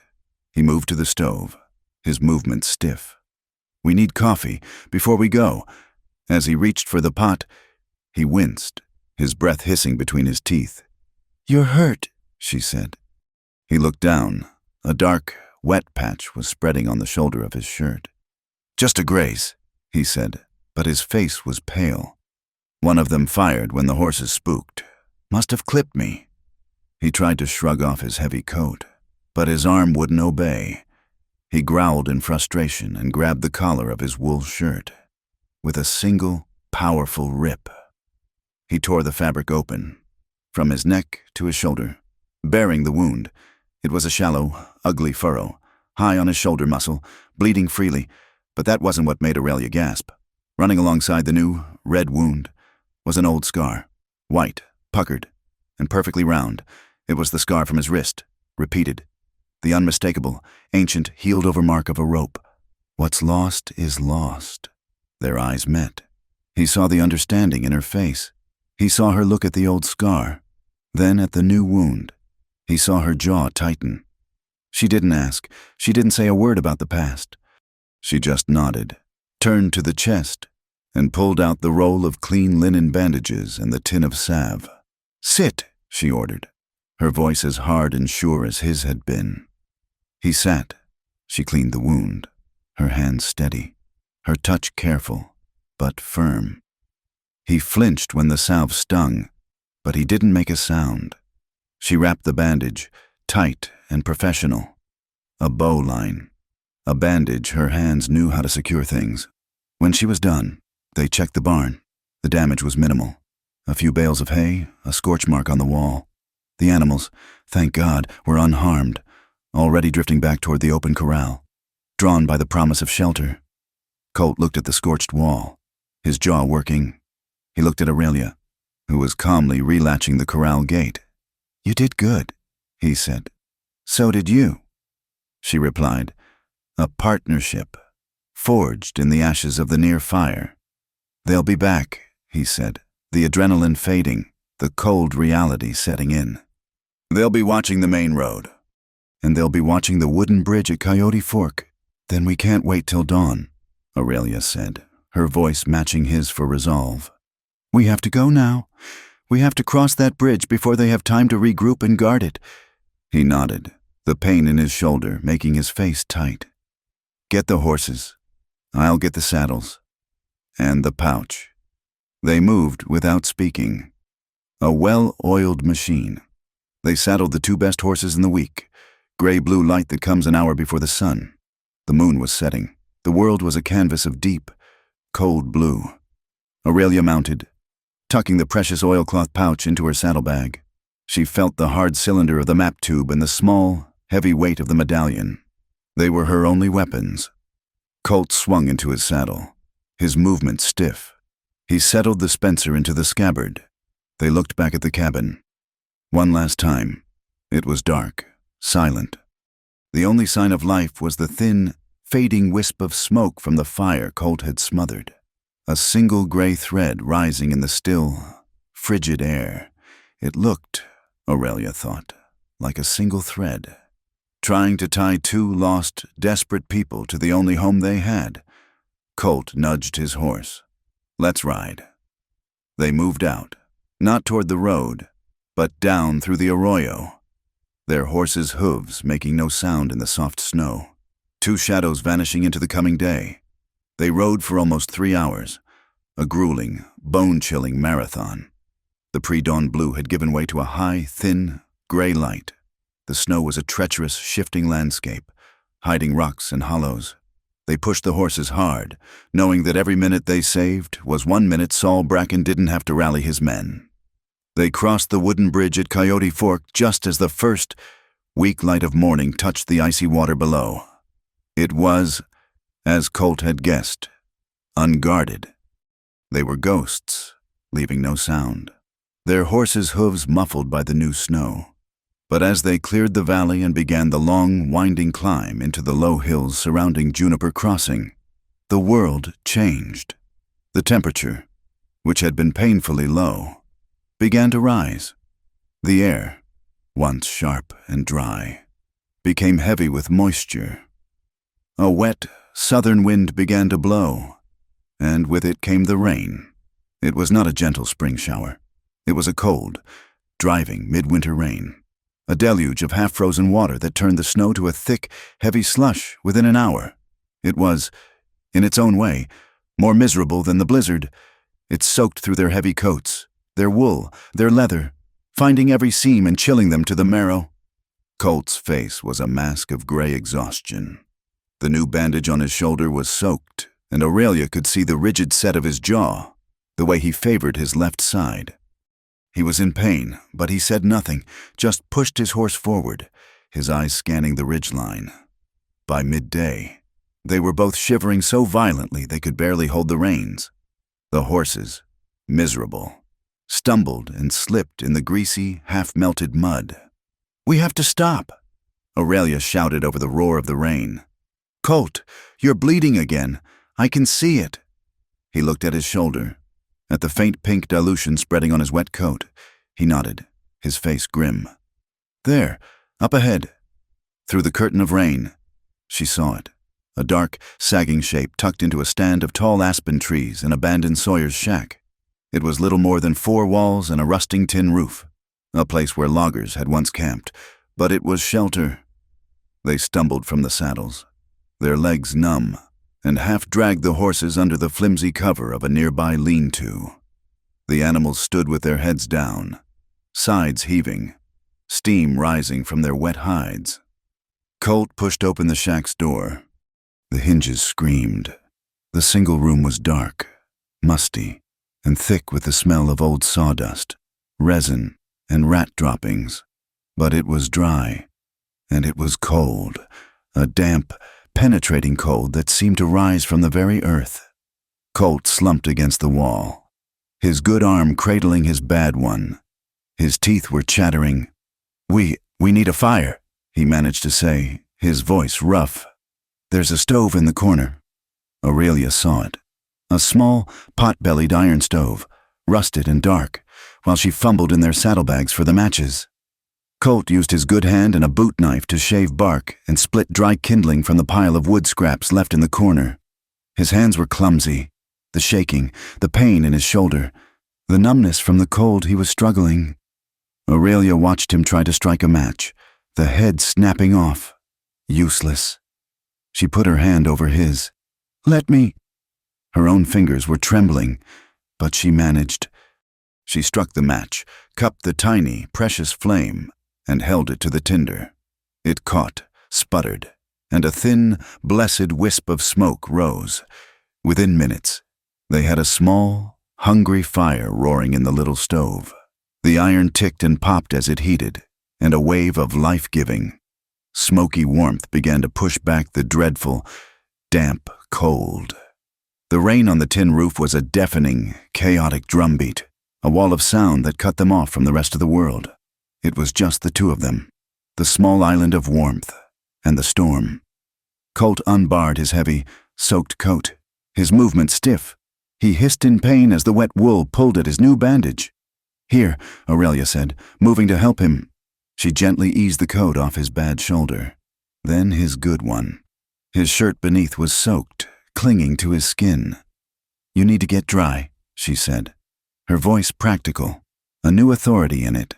He nodded, too tired to argue. He turned his back to her and, with a few pained, awkward movements, stripped off the wet shirt, leaving him bare-chested in the firelight. Aurelia tried not to look, but her eyes were drawn to the map of his back, the muscles, tight and defined, the old, puckered rope scar on his right shoulder, and the stark, white bandage on his left. He was a man made of hard lines and old wounds. He grabbed his dry wool bedroll from his pack and wrapped it around his shoulders like a cloak, then sat on the floor, as close to the stove as he could get, his knees drawn up, his head bowed. Aurelia looked down at herself. She was just as soaked. Water dripped from the hem of her coat, forming a small puddle on the dusty floor. She was shivering, a deep, uncontrollable tremor. Colt looked up, his gray eyes shadowed in the firelight. "You're your pack. You have a dry shirt. Put it on, or you'll be no good to either of us." She nodded. She found her own small roll of spare clothes, the ones from the general store. She turned her back to him, just as he had done for her in the cabin, and peeled off her own sodden coat and wet shirt. The second her skin hit the air, she gasped. The cold was a physical, stinging pain. She fumbled with the dry shirt, her fingers numb and stupid. As she was pulling it on, a warm, heavy weight settled over her shoulders. She froze. Colt was standing behind her. He had taken the thick wool blanket from his bedroll and wrapped it around her, his movements slow and careful, his hands never quite touching her. Just the blanket. "The fire's not enough," he said, his voice a low rumble, close to her ear. "You're too cold." She clutched the blanket, the dry wool a miracle against her skin. The firelight played over the room, casting their shadows, huge and flickering, against the rough wooden walls. She turned to face him. He was still holding his own blanket around his waist. The firelight caught the hard lines of his chest and the hollow of his throat. It cast a warm, orange glow on the pale, delicate skin just below her own neck, where her dry shirt was buttoned. He was so close she could feel the heat radiating from his skin. She looked at his hands, calloused and scarred, gripping the edge of his blanket. "We should," she started, her voice sounding strange. "We should sit by the fire." He nodded, but neither of them moved. The rain hammered on the roof, a frantic, angry rhythm. In the tiny, warm shack, the silence was thick, charged with the steam rising from their damp clothes. Aurelia took a small, involuntary step. It was not toward him. It was toward the stove, but it put her shoulder almost against his chest. She could feel the warmth of him, a solid, living presence in the cold room. She sat down on the floor, huddling in the blanket, her back to the wall. Colt sat beside her, not touching, but close. Close enough that their knees were only inches apart, close enough that she could feel his breath on her hair. They sat for a long time, just listening to the storm. The sound was a cocoon, insulating them. There was no pike, no bracken, no fire, no terror. There was only the sound of the water on the roof and the pop of the wood in the stove. Aurelia felt her shivering begin to subside, replaced by a different kind of tremor, a warmth that started in her stomach and spread outward. She dared to look at him. He was staring into the flames, his profile hard as a cut stone, his gray eyes reflecting the small, dancing fire. She wet her lips. Her voice, when she spoke, was so quiet she barely heard it herself, but in the small space, it was as clear as a bell. "Colt." He turned his head. His eyes met hers. "That first night," she said, the words coming slowly, each one a heavy stone she had to lift. "When I was Tamsin, when I didn't know anything, you said I called you Darlin." He just watched her, his expression unreadable. "I have to know," she whispered, her gaze locked on his. "Did I say it because I was afraid? Because I needed help? And it was the only word I had? Or did I say it because I trusted you?" The silence that followed was absolute. The rain, the fire, it all faded away. There was only his face, shadowed and intense. He swallowed, a slow, difficult movement. His eyes, for the first time, looked vulnerable, the hard, river stone gray softening. "I've been alone a long time. Aurelia," he said, his voice a low, rough rasp. "Longer than you know. A man gets used to the quiet, gets to where he trusts it more than people. He looked down at his own large, scarred hands, resting on his knees. That night, he continued, when you fell through my door, you were lost. You weren't you. And I don't touch what ain't mine. I don't put my hands on someone who doesn't know their own mind, who doesn't know who they are. His confession hung in the air, a testament to an honor so profound it made her throat tighten. He had been alone, and she had been there, and he had chosen to protect her, even from himself. A hot, sharp sting filled her eyes. It wasn't sadness, it was relief. She lifted her hand, the one with the ink stains, the clerk's callus. It was shaking. She didn't touch his face. She didn't touch his arm. She laid her small, trembling hand directly on the center of his chest, flat against his skin. She felt the heat of him, the solid, living wall of muscle, and under it, strong, steady, and suddenly frantic. His heart beat. It leaped against her palm, a wild, trapped bird. Colt sucked in a sharp breath, as if her touch had burned him. His eyes, wide and startled, locked on hers. I wasn't me then, Aurelia whispered, her fingers spreading, feeling that hammering pulse. But I am now. I know my name. I know my mind. She leaned closer, her voice dropping, fierce and sure. And I know what I want. The kiss didn't happen all at once. It was a slow, agonizingly tender collision. He didn't grab her. He didn't pull her. He simply leaned into her touch, his head bowing to meet hers. His lips, chapped and rough from the cold, met hers. It was not a kiss of passion, not at first. It was a kiss of profound, desperate recognition. It was like two people, lost in a blizzard, finally finding the shelter of a single, shared breath. It was slow. It was reverent. It was, as the outline had dictated, like a prayer. Their breath mingled, warm and sweet in the cold air. Their eyes, which had been locked together, slowly, finally, drifted shut. It was a surrender. He deepened the kiss, just slightly, a question, and the world, which had been gray and cold and terrifying, suddenly focused into this single, warm, dark point. He pulled back, just an inch. His breath was unsteady, his eyes still closed. He was giving her a chance to retreat, to change her mind. He was, even now, waiting for her. She answered. She didn't speak. She made a small sound in her throat, a sound of need and relief, and her other hand came up, her fingers tangling in the thick hair at the nape of his neck.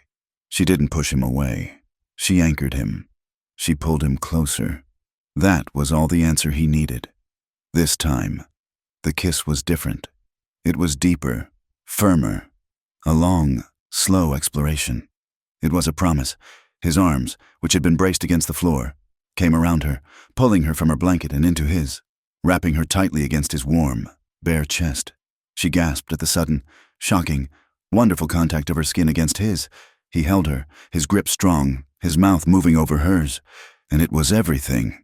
It was the warmth of the fire, the safety of the cabin, the end of the fear, the end of the loneliness.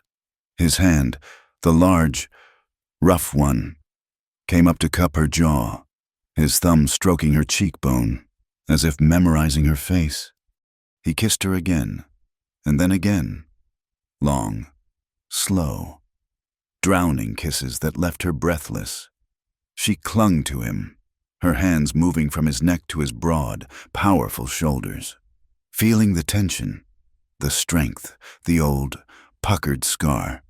Plip! Something cold and wet hit her shoulder. Plip! Plop! Aurelia pulled back, startled. Colt looked up, confused. A steady, rhythmic drip, drip. Drip was coming from the tin roof directly above them.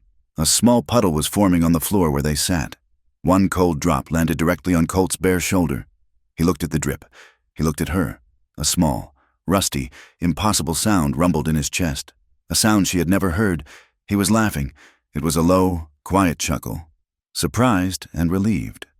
Aurelia, seeing the hard lines of his face crack, seeing the genuine humor in his eyes, felt an answering bubble of laughter rise in her own chest.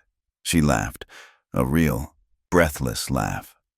"The roof's leaking," he whispered, his voice rough with amusement. "So it is," she whispered back. He didn't let her go. He just shifted them. A foot to the left, out of the drip. The moment wasn't broken. It was deepened. It was made real. He pulled his wool blanket from his shoulders and rewrapped it, this time around both of them, cocooning them together against the wall, his chest against her side, her head tucked into the hollow of his shoulder. The rain hammered.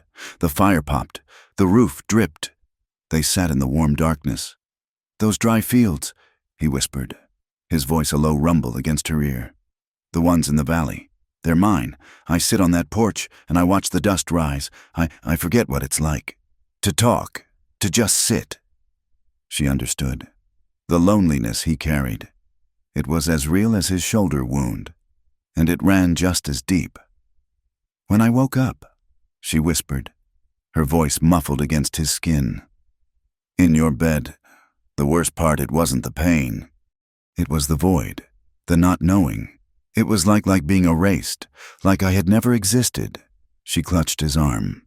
"I was so afraid of being forgotten, of being no one."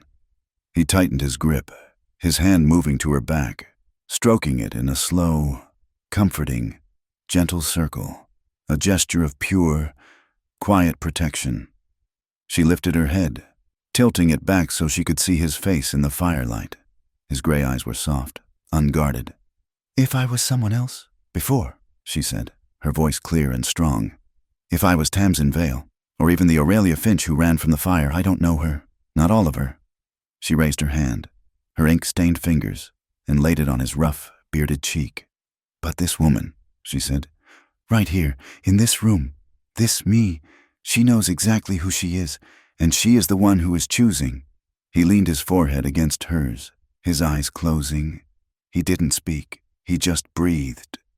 The fire in the stove was small, but it was more than enough to warm the tiny, 10-foot room. The embrace wasn't hurried, wasn't desperate. It was deep. It was anchored. Outside, the storm raged, trying to tear the world apart. But inside the ruined shack, under a single blanket, two people who had been broken and lost had, in the quietest, most profound way, just become whole. It was a promise made, not of words, but of shared breath. The ride into Juniper Crossing was a descent into a cold, brown hell. The rain had stopped, but the southern wind had turned the world into a treacherous bog of slush and mud. The high, pristine snow of Thunder Mesa Ridge was a memory. The valley was drowning. They didn't take the main street. Colt, his face pale and tight from the ache in his shoulder, led them through a maze of back alleys, the horses' hooves making sucking, sloppy sounds in the muck. The town felt wrong, tense. Men who should have been working stood in small, quiet groups under the wooden awnings, watching. Aurelia saw two men she recognized as UPG, line riders, loafing outside the saloon, their eyes scanning everyone who passed. They weren't drinking. They were guarding. Colt tethered the horses in the alley behind the county courthouse, a 2-story brick building that was the most imposing structure in town, save for the railroad depot. "Stay close," he murmured, his good hand resting on the butt of the revolver at his hip. The Spencer was still in its scabbard. The back door of the recorder's office was unlocked. They slipped inside, bringing the smell of cold rain and horse with them. The room was warm, smelling of aging paper, book glue, and stove polish. A woman with hair the color of iron and shrewd, intelligent eyes looked up over her spectacles. She was Ada Moreland, the county recorder, a woman who held more of the territory's true history in her ledgers than any historian. Her eyes widened, just slightly, as she took in Aurelia, the mud-splattered trousers, the bandage at her temple, the fierce, haunted look in her eyes. Then her gaze shifted to the man beside her, Colt Mercer, a rancher who hadn't come to town in, by her reckoning, nearly 2 years, and he was armed. "Miss Finch," Ada said, her voice calm and level, as if she were greeting her for morning tea. "That is, Mr. Lowe has informed the county that you'd absconded, and that you were, perhaps, deceased." "Mr. Lowe was mistaken on both counts, Aurelia said, her voice shaking but gaining strength. She unslung the oilcloth pouch. I'm here about the injunction, the one I filed the morning of the fire. Ada's face hardened, the professional mask snapping into place. Ah, yes, the injunction. She turned, not to a filing cabinet, but to a massive, walk-in vault, its steel door thick and imposing.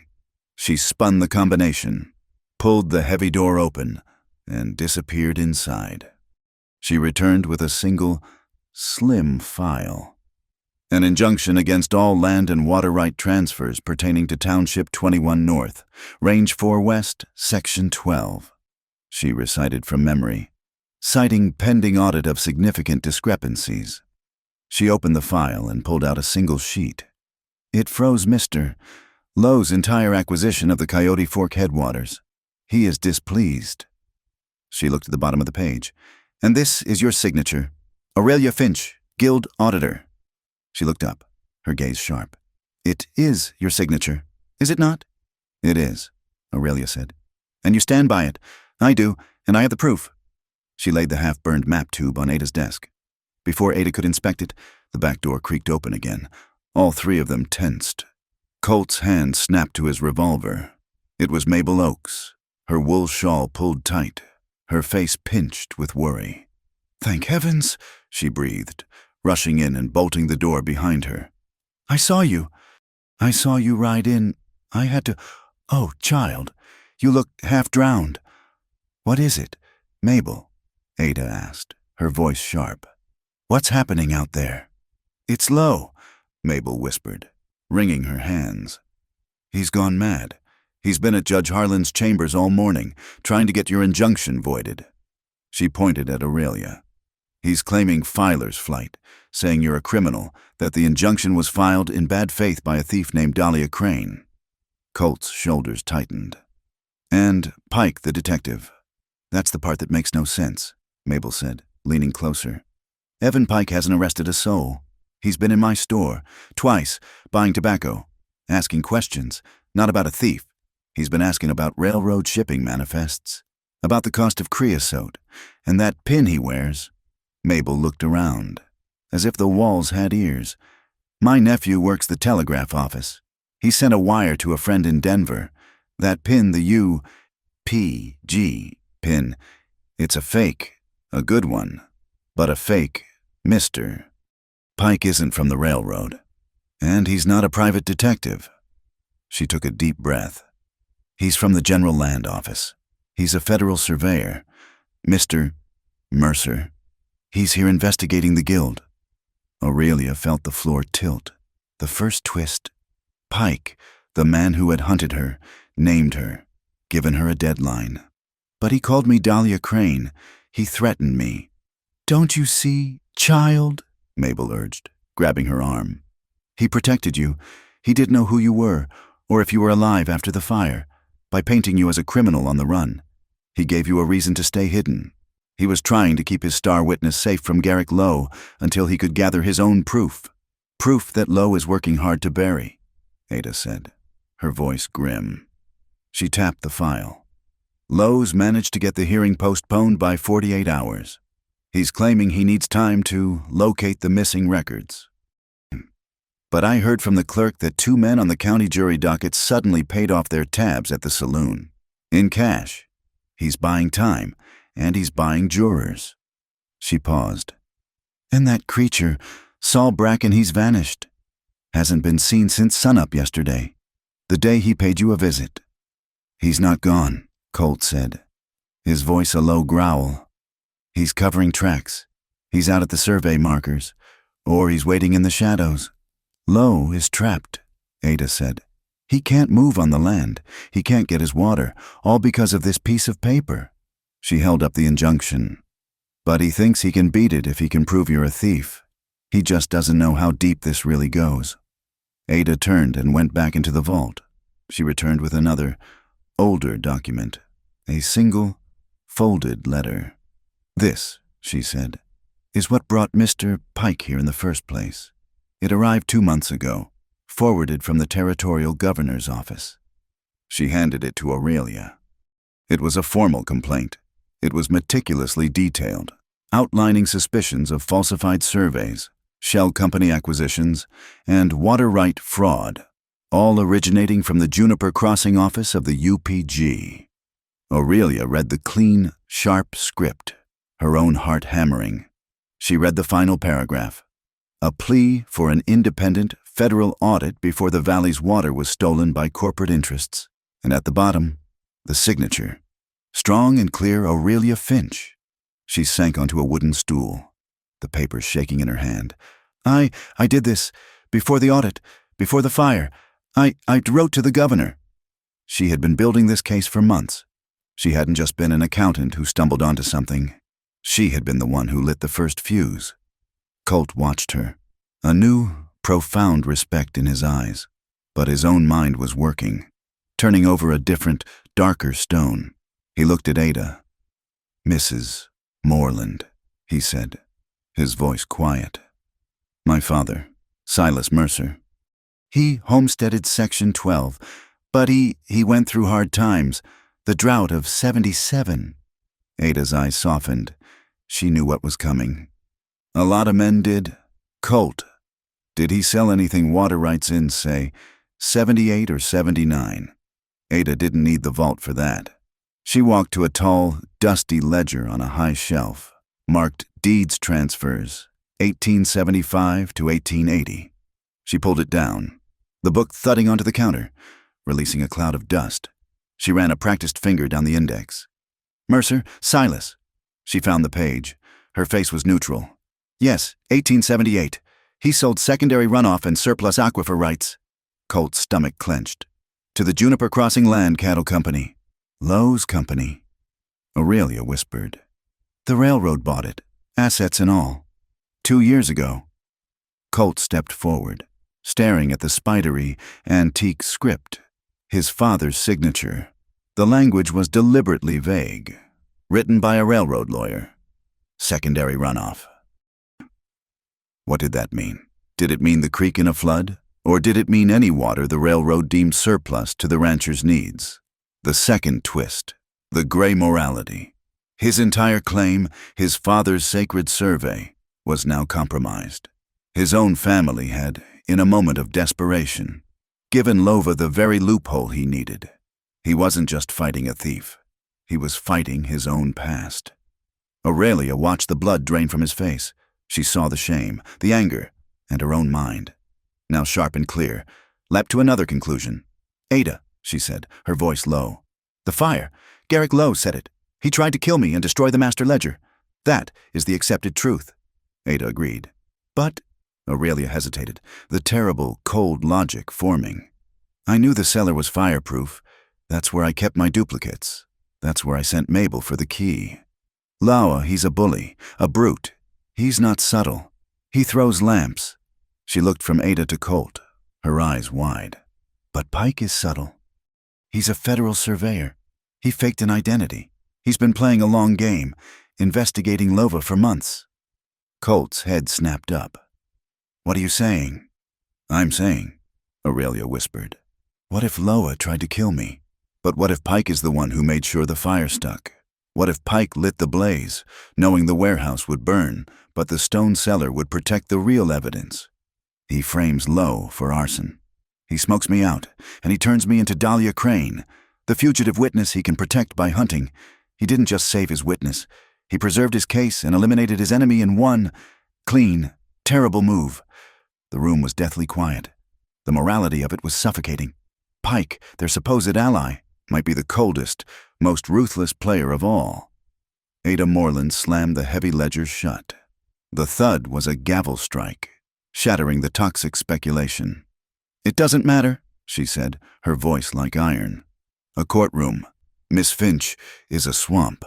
Lowe has money. He's buying jurors. That ambiguous contract, she nodded to the ledger, will be twisted by a $500 lawyer to mean Lowe owns every drop of water that falls from the sky. And your theory about Mr. Pike, it's just that, a theory. We will be bogged down for years. We will lose. Then what do we do? Colt demanded, his voice raw. We take it out of the courtroom. Ada said, her eyes flashing. We take it to the people. Lowe's power comes from the railroad. The railroad's power comes from Eastern investors who read newspapers. And those investors hate, above all things, uncertainty and a bad story. She leaned forward. So we give them one. We hold a public resurvey, right at the source, at the Coyote Fork boundary line, on your land. Mr. Mercer. We will use your father's original notes, the ones from before that water sale. We will use Miss Finch's audit. Her voice gained power. And we will invite everyone. Mabel, you will tell the ranchers downstream. I will tell the miners' union. Who needs that water for their sluices? I will fetch the Reverend. And most importantly, she smiled, a thin, dangerous smile. I will personally invite Elias Thorne, the editor of the Juniper Crossing Gazette. She looked at Colt. If we publicly remeasure that line, if the entire town watches you and Miss Finch drive a new boundary stake 27 paces east of Lowe's illegal fence, if Mr. Thorne prints that story, public opinion will do what no judge can. It will snap Garrick Lowe's purse strings shut. Aurelia looked at Colt. It was his land, his decision, and his father's shame. Colt stared at the open ledger, at his father's looping, desperate signature. He saw the years of his own loneliness, his pride, his anger. He saw his father's single devastating mistake. He slowly reached out. He tore the page, neatly, from the ledger. Colt, no! Ada gasped. That is a public record. Colt ignored her. He walked to the small, pot-bellied stove in the corner of the office. He opened the iron door, revealing the low, red coals. He held the paper to the opening. My father, he said, his voice thick, was a desperate man. Once he made a mistake. I am not. He dropped the paper onto the coals. The edges curled, turned black, and vanished in a flare of bright, clean flame. The secondary rights are gone. The original survey is the only truth. The creek belongs to the valley. He closed the stove door with a soft, final clang. He turned. His face cleared of all doubt. His wound, his past, burned away with the paper. We do it. We hold the public survey. Aurelia was staring at him, her heart so full it felt like it would break. This man, this solid, honorable, broken man, who had just sacrificed his one last legal claim for the good of the valley. And in that moment, the final, most important memory clicked into place. Not a flash of fire and terror, a quiet, dusty memory. 2 weeks before the fire, she's on a rented horse, on a back road, meeting a source, a reclusive rancher who, she was told, had the original survey maps that could prove her case. A tall man with guarded, gray eyes, Colt Mercer. He was wary. She was professional. They were strangers, but they were allies. She'd handed him a packet. This is a copy of my preliminary audit, she'd said, and a copy of the injunction I'm filing. If anything happens to me, if I disappear, you take this to Ada Moreland. You trust no one else. He'd taken the packet. And if you come to me, how do I know it's safe? Lowe's men are watching me. She'd smiled, a small, professional smile. I'll use a password, something simple, something no UPD man would ever say to you. What is it? I'll call you Darlin. Aurelia's hand flew to her mouth, a small, choked sob escaping. Colt turned, his new resolve shattered by the look on her face. Aurelia, what is it? She stumbled forward, grabbing the front of his torn, bandaged shirt. That night, she whispered, her eyes shining with tears. The storm, when I came to your door, I called you Darlin. Yes, he said, his voice soft, confused. Before you fell. It wasn't a mistake, she cried, her fingers clenching the fabric. It wasn't delirium. It was a password. Colt, it was me, the part of me that was still fighting, telling you the plan was broken, telling you it was time. We had already met. We were already allies. I knew you. Her voice broke. And I forgot you. He pulled her hands from his shirt and held them, his grip strong, grounding her in the small, warm office. His gray eyes were clear. I didn't, he said, his voice a quiet rumble. I didn't know who Tamsin was. I didn't know what had happened. But I knew the woman who beat on my door was the one I'd been waiting for.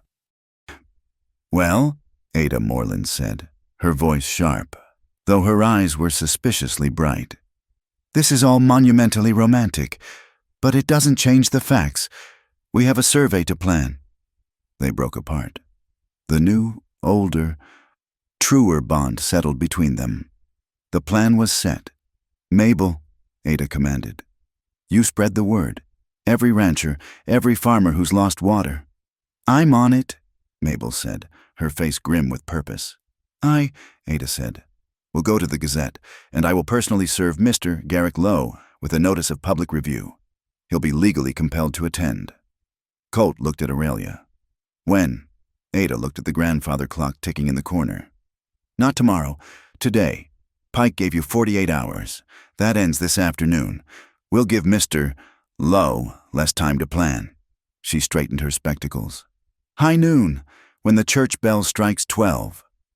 The morning was a flurry of controlled, frantic energy. It was a heist, played in plain sight, with the town's survival as the stake. Mabel Oaks became a whirlwind. She didn't post a notice. Notices could be torn down. She took a sheet of brown wrapping paper, tore it into 24 strips, and, with a thick grease pencil, wrote the same 5 words on each coyote fork. High noon, the bell. It was not an invitation. It was a summons. She slipped these scraps into the hands of the right people. She handed one to Jonah Vale, the blacksmith. As he collected his mail, he read it, nodded once, and banked the fire in his forge. She gave one to a miner buying blasting powder, who tucked it into his pocket and spread the word to his crew. She gave one to Ruthie Carr, the schoolteacher, who dismissed her class for an emergency civics lesson. The word spread, not as a shout, but as a vibration, a current that flowed under the muddy streets and through the frozen alleyways. Something was happening at Coyote Fork. At noon, in Ada Moreland's office, the legal weapons were being sharpened. A public survey is just a public spectacle without documentation, Ada said, her voice crisp. She pulled out fresh affidavit forms, filled her best inkwell, and polished the heavy brass county notary seal until it gleamed. We need witnesses, she declared. Independent, respected. Jonah Vale will be there. He fears Lowe, but he fears a dry forge more. And Ruthie Carr, she teaches the children of every man in this valley, from the rail boss to the dirt farmer. No one will dare question her honesty. Aurelia and Colt worked at Ada's side table, the adrenaline of the night and the new, unspoken bond between them focusing into a single, sharp point. Aurelia unrolled the precious, half-burned map tube, using the dim, smoky light from the window. She began to meticulously transcribe the coordinates from his father's field book, comparing them to the scorched fragments of her own audit. She was rebuilding the truth from its own ashes, her hand, with its clerk's callous, steady and sure. A sharp, clean knock came at the back door. Colt's hand instinctively dropped to the revolver at his hip, his chair scraping the floor. Ada opened it. Evan Pike stood on the threshold. He was a different man from the one who had come to Colt's cabin. The sharp, city-made wool coat was gone, replaced by a surveyor's heavy canvas jacket. His boots were scuffed and caked in mud. His face was all business, the thin, mocking smile replaced by the cold, assessing gaze of a professional. Mrs. Moreland, he said. He looked past her, his eyes landing on Aurelia. Then Colt. Mr. Mercer, Miss Finch, I heard you were planning some field work. Mr. Pike, Ada said, her voice steel. You're either here to stop us or to help us. Which is it? Pike stepped inside, letting the cold air follow him. He wasn't alone. A young assistant stood behind him, carrying a long, narrow hardwood case. Pike's gaze fixed on the map Aurelia was drawing. Your amateur transcription is impressive. Miss Finch, your memory's clearly returned. He nodded, a small sign of respect. But if you want this to stick, you need more than memory and a burned map. You need this. He gestured to his assistant, who laid the case on the table and opened it. Inside, gleaming against the velvet lining, lay the tools of his real trade, a surveyor's transit compass, a set of polished hardwood stakes, and, most importantly, a heavy 100-foot Gunter's chain, its iron links polished and precise. "The official standard," Pike said, picking up the chain. "Garrick Lowe can argue with your father's old notes. Mr. Mercer, he can argue with Miss Finch's audit. He cannot argue with the chain." They had less than 2 hours. They moved to the site. The flat, muddy bank of Coyote Fork was a dismal, gray stage. The creek, swollen with melted snow, was a rushing, angry torrent of brown water. Colt, his bad shoulder a knot of white-hot pain, ignored it. He and Jonah Vale wrestled 2 heavy planks and a pair of barrels from Vale's wagon, creating a small, raised platform near the water's edge.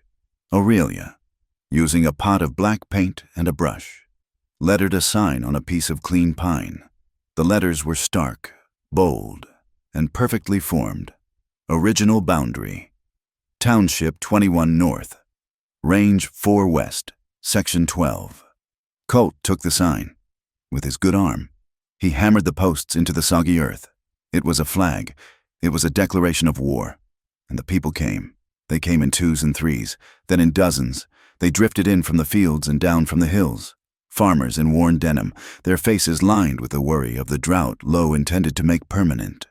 Miners, their faces still grayed with coal dust, their hands thick and powerful, stood in a silent, watchful semicircle. They muttered about the new railroad dam upstream, the one that was already slowing the flow to their sluices.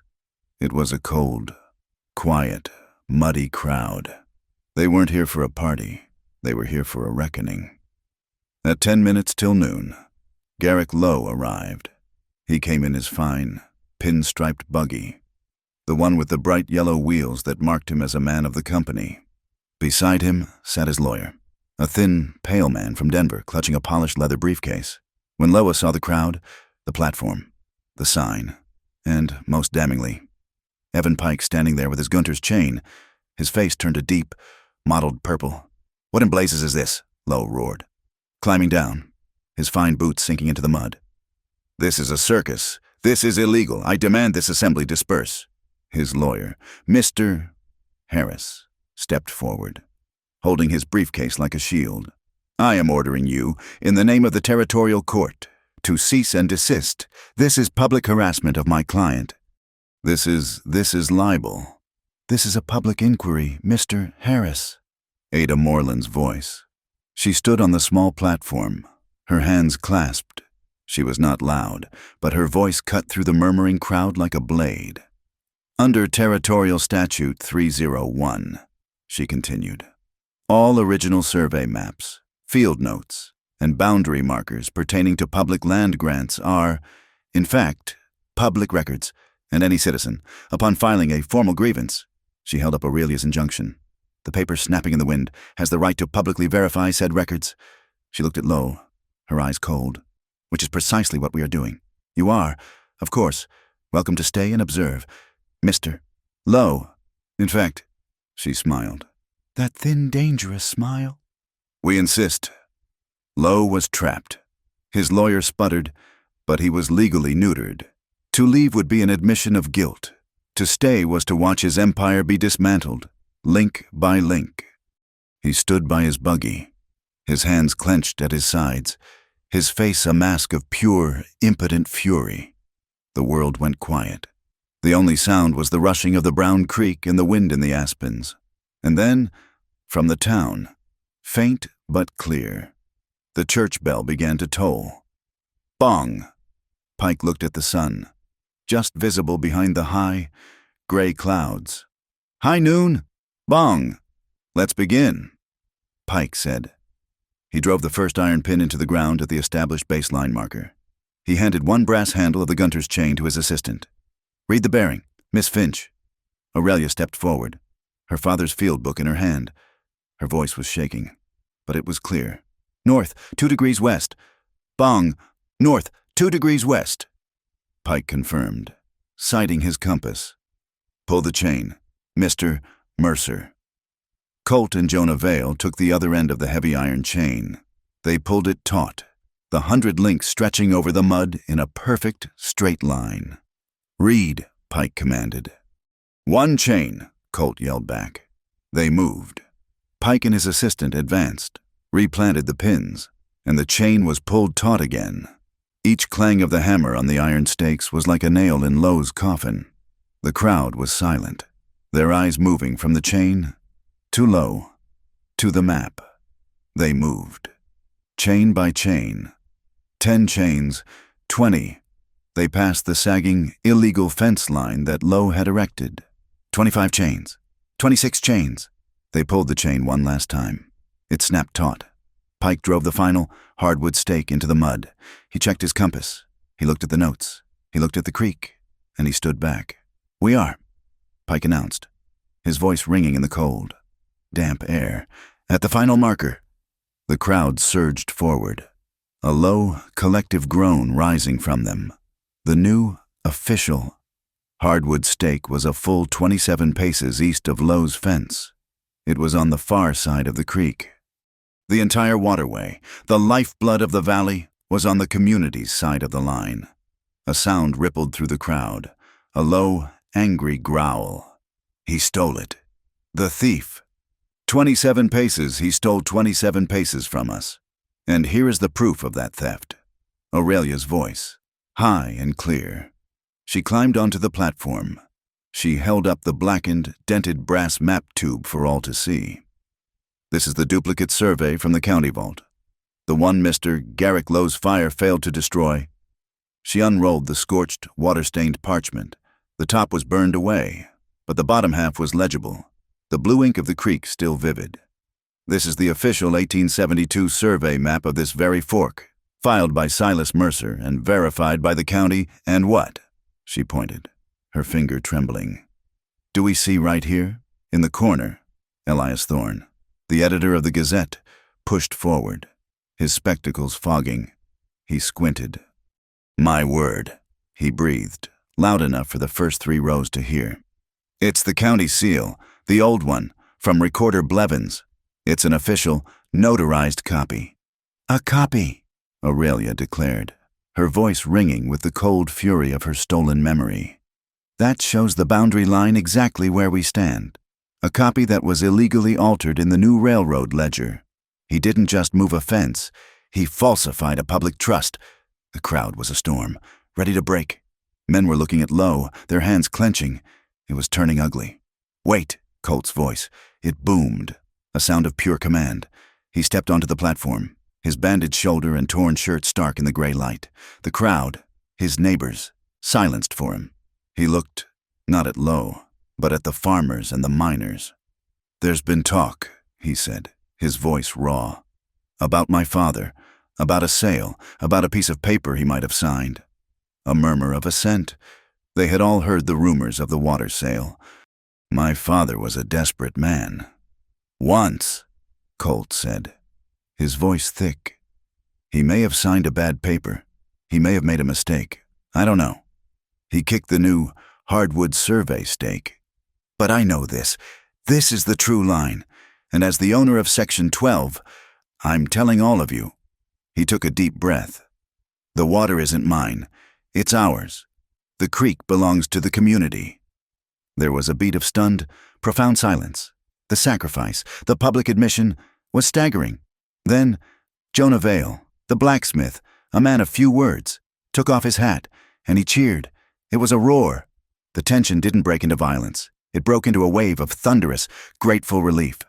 Ada Moreland held up her hand, a sheaf of papers in it. "Mr. Thorne, you have your story, and I." She held up the affidavit, now signed by Pike, Jonah, and Ruthie Carr. "Have my evidence." She fixed Garrick Lowe with a stare that could freeze fire. "By the authority of the Territorial Court, I am calling a special emergency hearing this afternoon, 3 o'clock, at the Town Hall. Mr. Lowe, you and your lawyer will be in attendance." Garrick Lowe was the color of ash. He was ruined. His lawyer was frantically stuffing papers into his briefcase. avoiding everyone's eyes. He had lost the water. He had lost the town. And he was about to be legally crucified. He turned, defeated, his shoulders slumped, and stumbled toward his buggy. Aurelia watched him go. A cold, clean, dizzying feeling of victory washing over her. The church bell had finished its toll, and then she saw him, at the far edge of the crowd, half hidden by a leafless cottonwood. Saul Bracken sat on his horse. He hadn't moved. He had watched the entire proceeding. His derby hat was pulled low. He wasn't looking at his boss. Low. He wasn't looking at the cheering crowd. He was looking directly at her. As her eyes met his, he didn't smile. He didn't move. He just slowly, deliberately, rested his gloved hand on the dark, polished grip of the pistol at his hip. It was not an immediate threat. It was a promise. The legal fight was over. The physical one was a dark cloud, rolling in fast. The cheer from the crowd was a physical, joyous roar. It was a single, unified sound of relief. Ada Moreland, standing on the small, muddy platform, raised her hand for silence, her face grim. "Mr. Lowe," she declared, her voice carrying over the field. "This emergency hearing is called for 3 o'clock. You will be there." Garrick Lowe was a statue of gray ash. His lawyer was pale, his hands shaking as he tried to gather his papers. All eyes were on the defeated foreman, on the victorious platform. All eyes but Aurelia's. Hers were locked on the man at the edge of the woods. Saul Bracken. He hadn't moved. His hand was still on his pistol. He watched the scene, not with defeat, but with a cold, calculating patience. He was waiting, as if given a silent signal. The chaos began. It wasn't Bracken. It was 3 men UPG line riders who had been hiding in the crowd who suddenly broke from the throng. They weren't running at Lowe. They were running at the platform. "The stake, get the stake," one of them yelled. They were trying to destroy the evidence, to muddy the survey, to turn the legal proceeding into a brawl. "Oh, no you don't," a voice like a bellows roared. Jonah Vale, the blacksmith, planted himself in front of the platform, his arms, thick as fence posts, spread wide. "This is county business." Colt was there a second later, his good shoulder forward, his feet planted in the mud. He and Jonah became a wall. The first man slammed into Jonah and bounced off, as if hitting brick. The other 2 tried to circle, to get to Aurelia, to get to the half-burned map she held. Colt intercepted one, grabbing him by the front of his coat and using the man's own momentum to throw him face first into the soggy, cold mud of the creek bank. It was a wet, grappling, desperate fight. The crowd surged, women screaming, men shouting, pulling back from the melee. This was the distraction Saul Bracken had been waiting for. He moved his horse, a slow, deliberate 3 steps to the side, clearing his line of sight. All eyes were on the brawl. His hand, no longer resting, drew his revolver with a smooth, practiced motion. He wasn't aiming at the fighters. He wasn't aiming at the stake. He was aiming, coolly and directly, at Aurelia Finch, the witness. He never fired. Zing crack a shot, but not from Bracken. It was a sharper, flatter, more precise sound. Saul Bracken screamed. It was a high, thin sound of pure, surprised agony. His revolver, which had been leveling at Aurelia, flew from his grasp. It spun in the air, a dark, heavy bird, and landed with a wet thwack in the mud, 10 feet away. Bracken stared, his face white, at his right hand. A neat, small, red mark had appeared on his wrist. He was disarmed, but not dead. The crowd spun. Evan Pike stood calmly by his tripod, a small, polished, double-action revolver in his hand, a wisp of gray smoke curling from its barrel. "Mr. Bracken," Pike said, his voice cold and cutting, "you are interfering with a federal officer. Stand down, or the next one will be permanent." Garrick Lowe saw it all. He saw his muscle fail. He saw his legal case destroyed. He saw the federal agent he thought was a simple detective. He was a trapped, ruined rat. He didn't run to Bracken.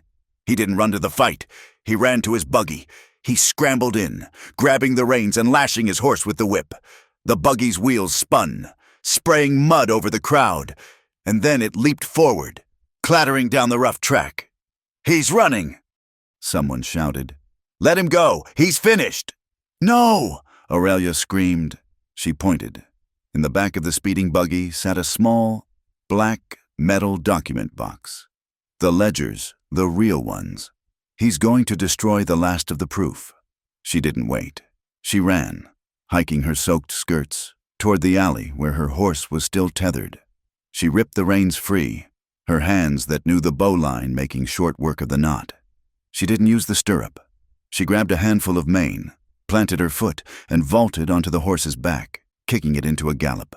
Her scarf, a worn wool thing, tore free in the wind, a small red banner of pursuit. "Aurelia!" Colt roared. He shoved the man he was holding into Jonah's arms and sprinted for his own horse, ignoring the searing fire in his shoulder.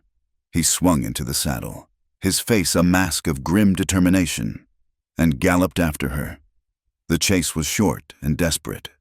Lowe was a businessman, not a horseman. He was driving his buggy recklessly, heading for the old wooden bridge that crossed the Coyote Fork, the only way east out of the valley. The buggy's wheels hit the bridge planks with a rattling, hollow clatter-clatter thump. Halfway across, Lowe sawed on the reins, pulling the terrified horse to a skidding stop. He wasn't trying to escape. He was trying to destroy. He leapt from the buggy, grabbed the black metal box, and threw it onto the planks. He fumbled in his coat, pulling out the same kerosene can he'd used at Colt's barn. He doused the box. The oil splattered over the dry, aging wood of the bridge. He struck a match. Whoosh! The kerosene ignited in a ball of oily, black smoke fire. The flames didn't just burn the box, they licked hungrily at the bridge itself. Aurelia was 50 feet behind. Her horse reared, screaming at the wall of flame. "No, no!" she yelled. She did the only thing she could.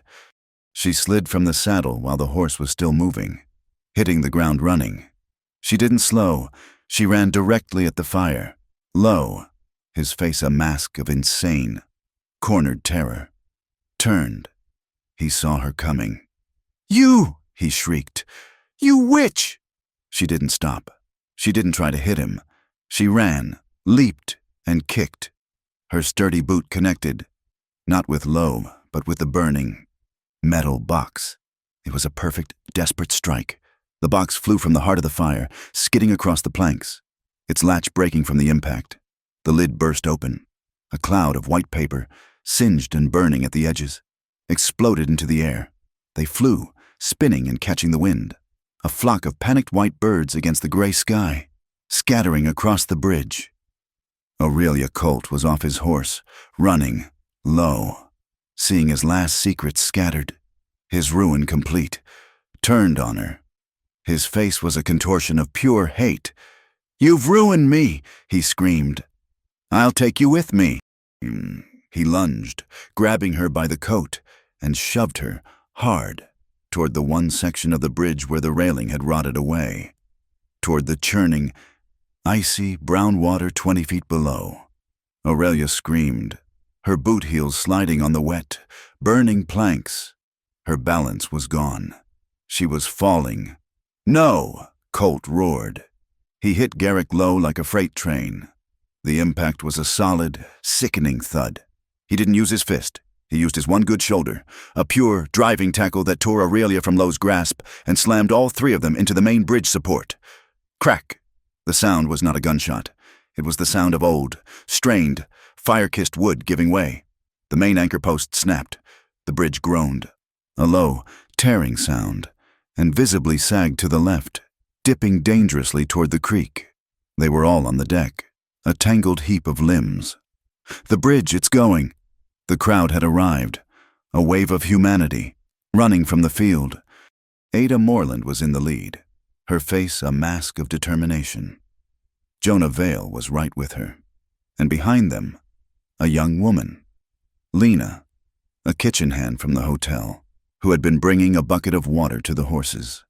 She saw the scene in an instant. The three people on the sagging bridge, the scattered, smoldering papers, the hungry, yellow flames licking at the split support beam. She didn't hesitate. She ran, her small, thin body moving with purpose. She ran onto the groaning bridge, past the fighters, and with a desperate, two-handed heave, she threw the contents of her bucket, a perfect arc of sludgy, cold creek water. Whoosh! The water hit the burning papers and the smoldering beam in a cloud of steam. The fire was out. The papers were soaked, muddy, singed, but they were legible. It was over. Colt pushed himself to his knees, his bad arm screaming, and pulled Aurelia up, his hand a vice on her arm. "Are you—" I'm all right," she panted, her eyes on the wet, precious papers. Garrick Lowe was on his hands and knees, coughing, defeated. Evan Pike walked onto the bridge. His face was calm, professional.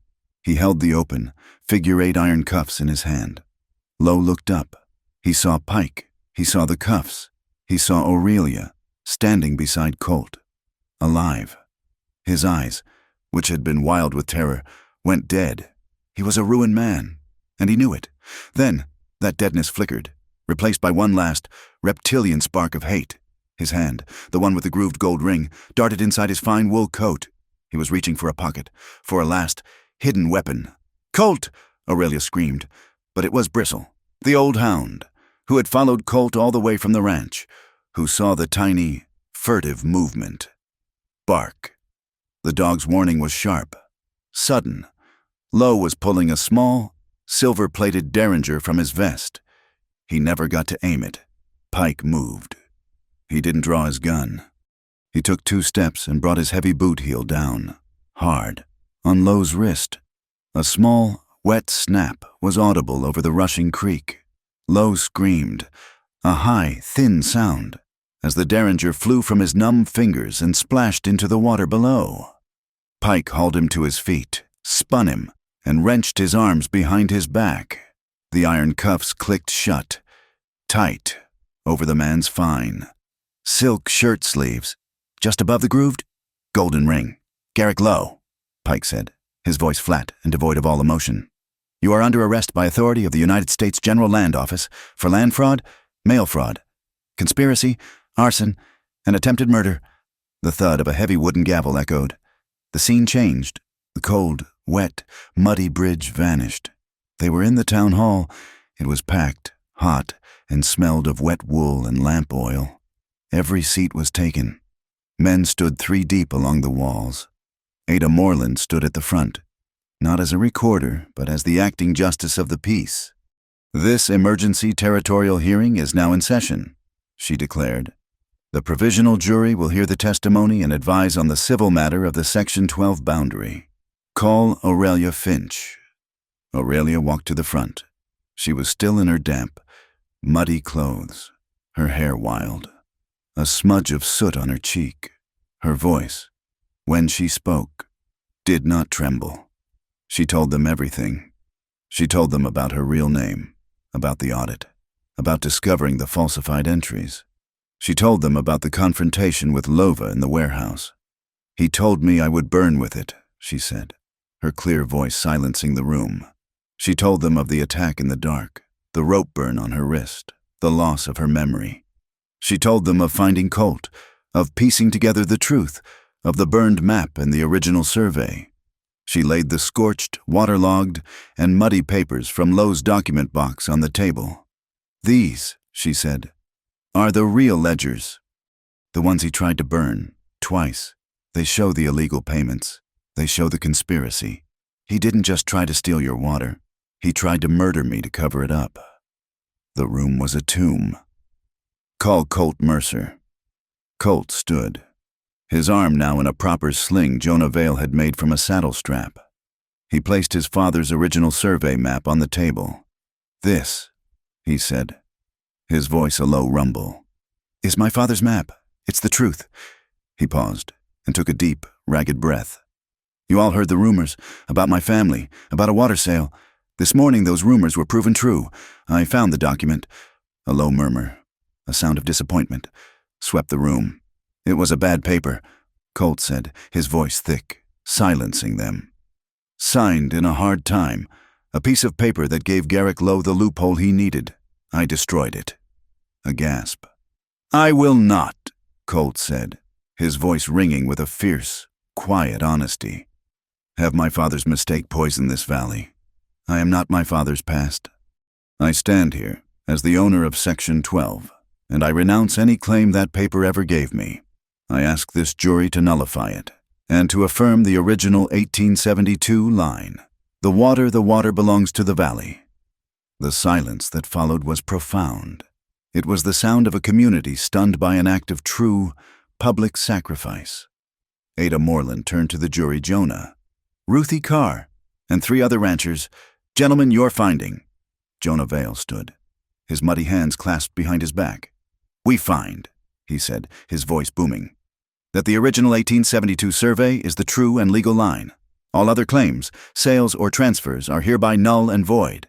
The creek and Section 12 revert to the community and to Mr. Mercer under the original homestead deed." "So ordered." Ada slammed the gavel. The room exploded. Men cheered. They stamped their feet. They wept. It was a roar of pure, unadulterated victory. Garrick Lowe, sitting between 2 deputies, was a ghost. He was broken, ruined. His empire of paper and fear turned to ash. As the deputies hauled him to his feet to lead him to the jail, he looked up, his eyes burning with a cold, dead, patient hatred, found Aurelia in the cheering crowd. The fire in the warehouse was out. The fire on the bridge was out. But the fire in his eyes was not. It was a banked coal, a promise of a future reckoning, a hatred that had only just begun. It was the cold, bitter, smoky smell of a defeat that would never, ever be conceded. The thud was the loudest sound Aurelia had ever heard. It was not the boom of a shotgun or the crack of a rifle.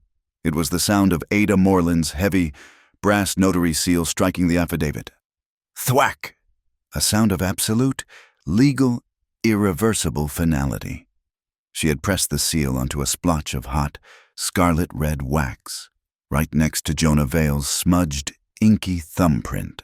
The words, "void alteration," were now permanently embossed on the document that nullified Lowe's claim. A single, stunned beat of silence filled the hot, packed room. Then, the world erupted. It was not just a cheer, it was a physical, human explosion. Men who had stood for an hour, their faces gray with a farmer's stoic worry, suddenly stamped their feet, the floor of the town hall thundering. They grabbed each other's shoulders. Old man Hemlock, who hadn't seen water in his south pasture for a year, leaned his head against a support beam and wept, his shoulders shaking in great, silent sobs. Aurelia felt the sound wash over her. It was the sound of a valley, choked and thirsty, taking its first, clean, desperate breath, the last of her fear, the cold, black dread that had lived in her stomach since she'd woken up in Colt's bed. Finally, uncoiled, it evaporated, rising from her like steam, leaving her feeling light, giddy, and utterly, profoundly exhausted. She turned. Colt was standing right behind her. He hadn't moved. His face was pale, his bad arm still braced in the sling, the bandage on his shoulder showing a small, dark speck of fresh blood. He was swaying, just slightly, the adrenaline of the fight and the victory finally ebbing, leaving the pain and the weariness behind. He looked at her, his gray eyes, usually so hard and guarded, now soft and deep and full of a quiet, weary wonder. Aurelia, her own memory now whole, a complete, unbroken line, stepped into the small space between him and the jury table. The crowd was a roaring, faceless sea around them. They were an island. "I remember everything. Colt," she said, her voice quiet, for him alone. "I remember writing the letter to the governor. I remember meeting you on the road. I remember that password." She reached up, her ink-stained, muddy hand, and laid it gently on the side of his face, on his rough, unshaven cheek. "I came to Juniper Crossing to do a job," she whispered, her eyes locked on his. "I came here to take him down, to get revenge for what he tried to do." His hand, his good, left hand, came up and covered hers, holding it against his face. "But I'm not leaving," she said, her voice thick. I'm staying for you." A slow, tired smile touched the corner of his mouth. It was a real smile, one that reached his eyes, erasing the hard lines of pain. "That first night," he murmured, his voice a low rumble. "Just for her. When you hammered on my door, you were half ghost. You were bleeding. You were lost. You called me Darlin, and then you fell at my feet." He leaned a fraction of an inch closer, his gaze tracing the smudge of soot on her cheek, the cut on her temple, the fierce, clear strength in her eyes. "Today," he said, his voice full of a rough, deep pride, "you're standing on your own. You stood in front of this whole town and you didn't fall. Aurelia, child." They both turned. Mabel Oakes was pushing through the crowd, her face streaked with tears of joy. She was clutching something small and white in her hand. "This," she said, her voice choked. "This was in the box. That brave girl Lena. She pulled it from the mud." Mabel pressed the object into Aurelia's hand. It was a linen handkerchief, fine and of good quality, now soaked, muddy, and smelling of smoke and creek water. But in the corner, stitched with a delicate, precise hand, were 2 letters, a RF. The thread, a bright, defiant scarlet, seemed to flash, to pulse with life in the dim, oily light of the town hall. It was her own, the last, lost piece of her identity. Fished from the ashes of the battle, she clutched it, the wet cloth a grounding, tangible piece of her past, now secure in her future. The crowd began to spill out of the hall, their victory too big to be contained by 4 walls. They moved, a single, joyous mass, down the muddy street. Not to the saloon to celebrate, but to the creek. They needed to see it. Aurelia and Colt followed, drawn by the same magnetic pull. The townspeople gathered on the banks of the Coyote Fork, at the very spot where the survey had been held. The air, which hours before had been thick with tension, was now light. It smelled of wet grass, damp earth, and, from the hotel, the promise of cornbread being baked for a town-wide celebration. The creek itself was a miracle. It was no longer a sluggish, dammed-up trickle. The miners, hearing the verdict, had already taken their axes to Lowe's illegal dam upstream. The Coyote Fork was running, fast and deep and free. It sparkled, the brown mud of the flood giving way to the clear, cold mountain water. A few children, released from the civics lesson, shrieked with laughter, kicking off their boots and splashing in the shallows. Downstream, a dozen horses, including Colt's and Aurelia's, had been led to the bank and were drinking, their heads bowed, taking long, deep, satisfying draughts. The land was healing, already. A man stepped up beside Colt. It was Evan Pike. He had his Gunter's chain neatly packed, his transit folded. He was a federal officer again, his work done. He held out a clean hand. Colt, with his good left, shook it. "Mr. Mercer," Pike said, a small, wry smile on his face. "A word of advice. If you ever find yourself in another property dispute, try to be on the side without the federal investigator." Colt nodded, the smallest hint of his own smile returning. "I'll try to remember that. And Miss Finch," Pike said, tipping his hat to Aurelia, "your audit was flawless. The governor will be pleased to have his case so thoroughly made."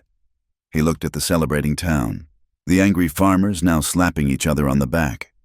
"I think, next time," Pike mused, "I'll just pretend to be the blacksmith. Seems to be a less unpopular profession around here." He didn't wait for a reply. He gave a single, curt nod, turned, and walked away, his assistant trailing him. He didn't look back, just melted into the crowd, a gray, efficient man, his job over, already moving on to the next.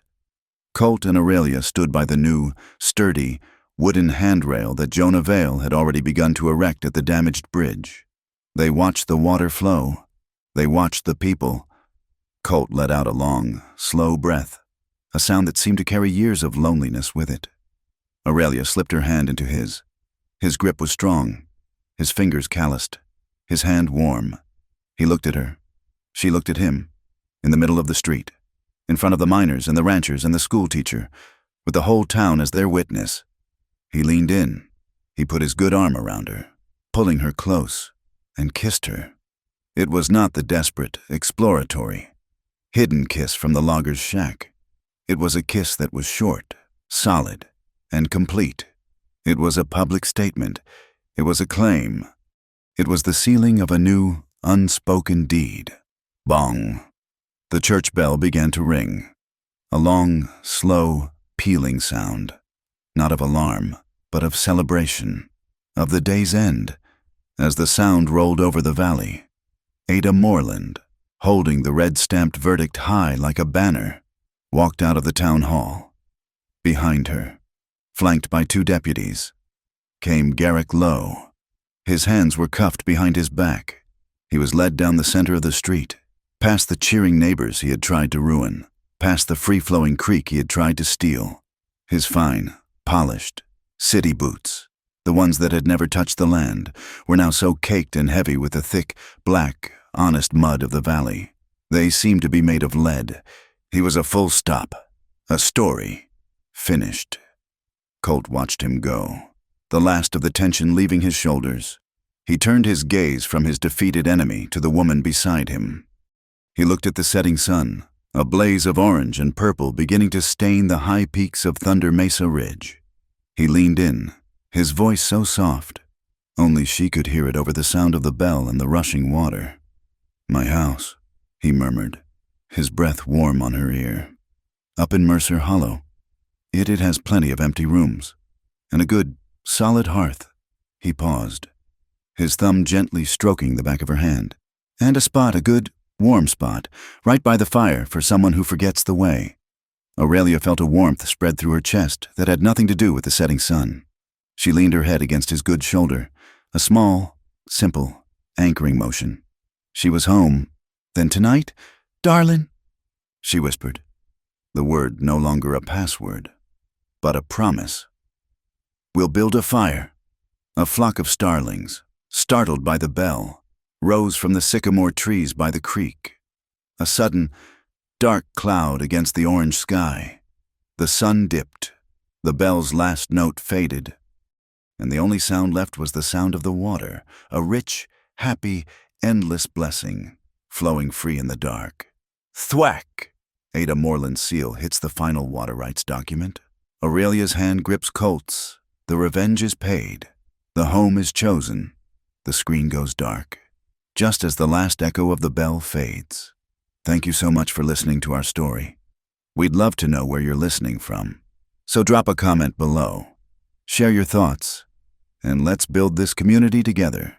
Please subscribe to our channel, Wild West Stories 1850, like this video, and give us a little extra support by hitting that hype button to help this story be heard by more people.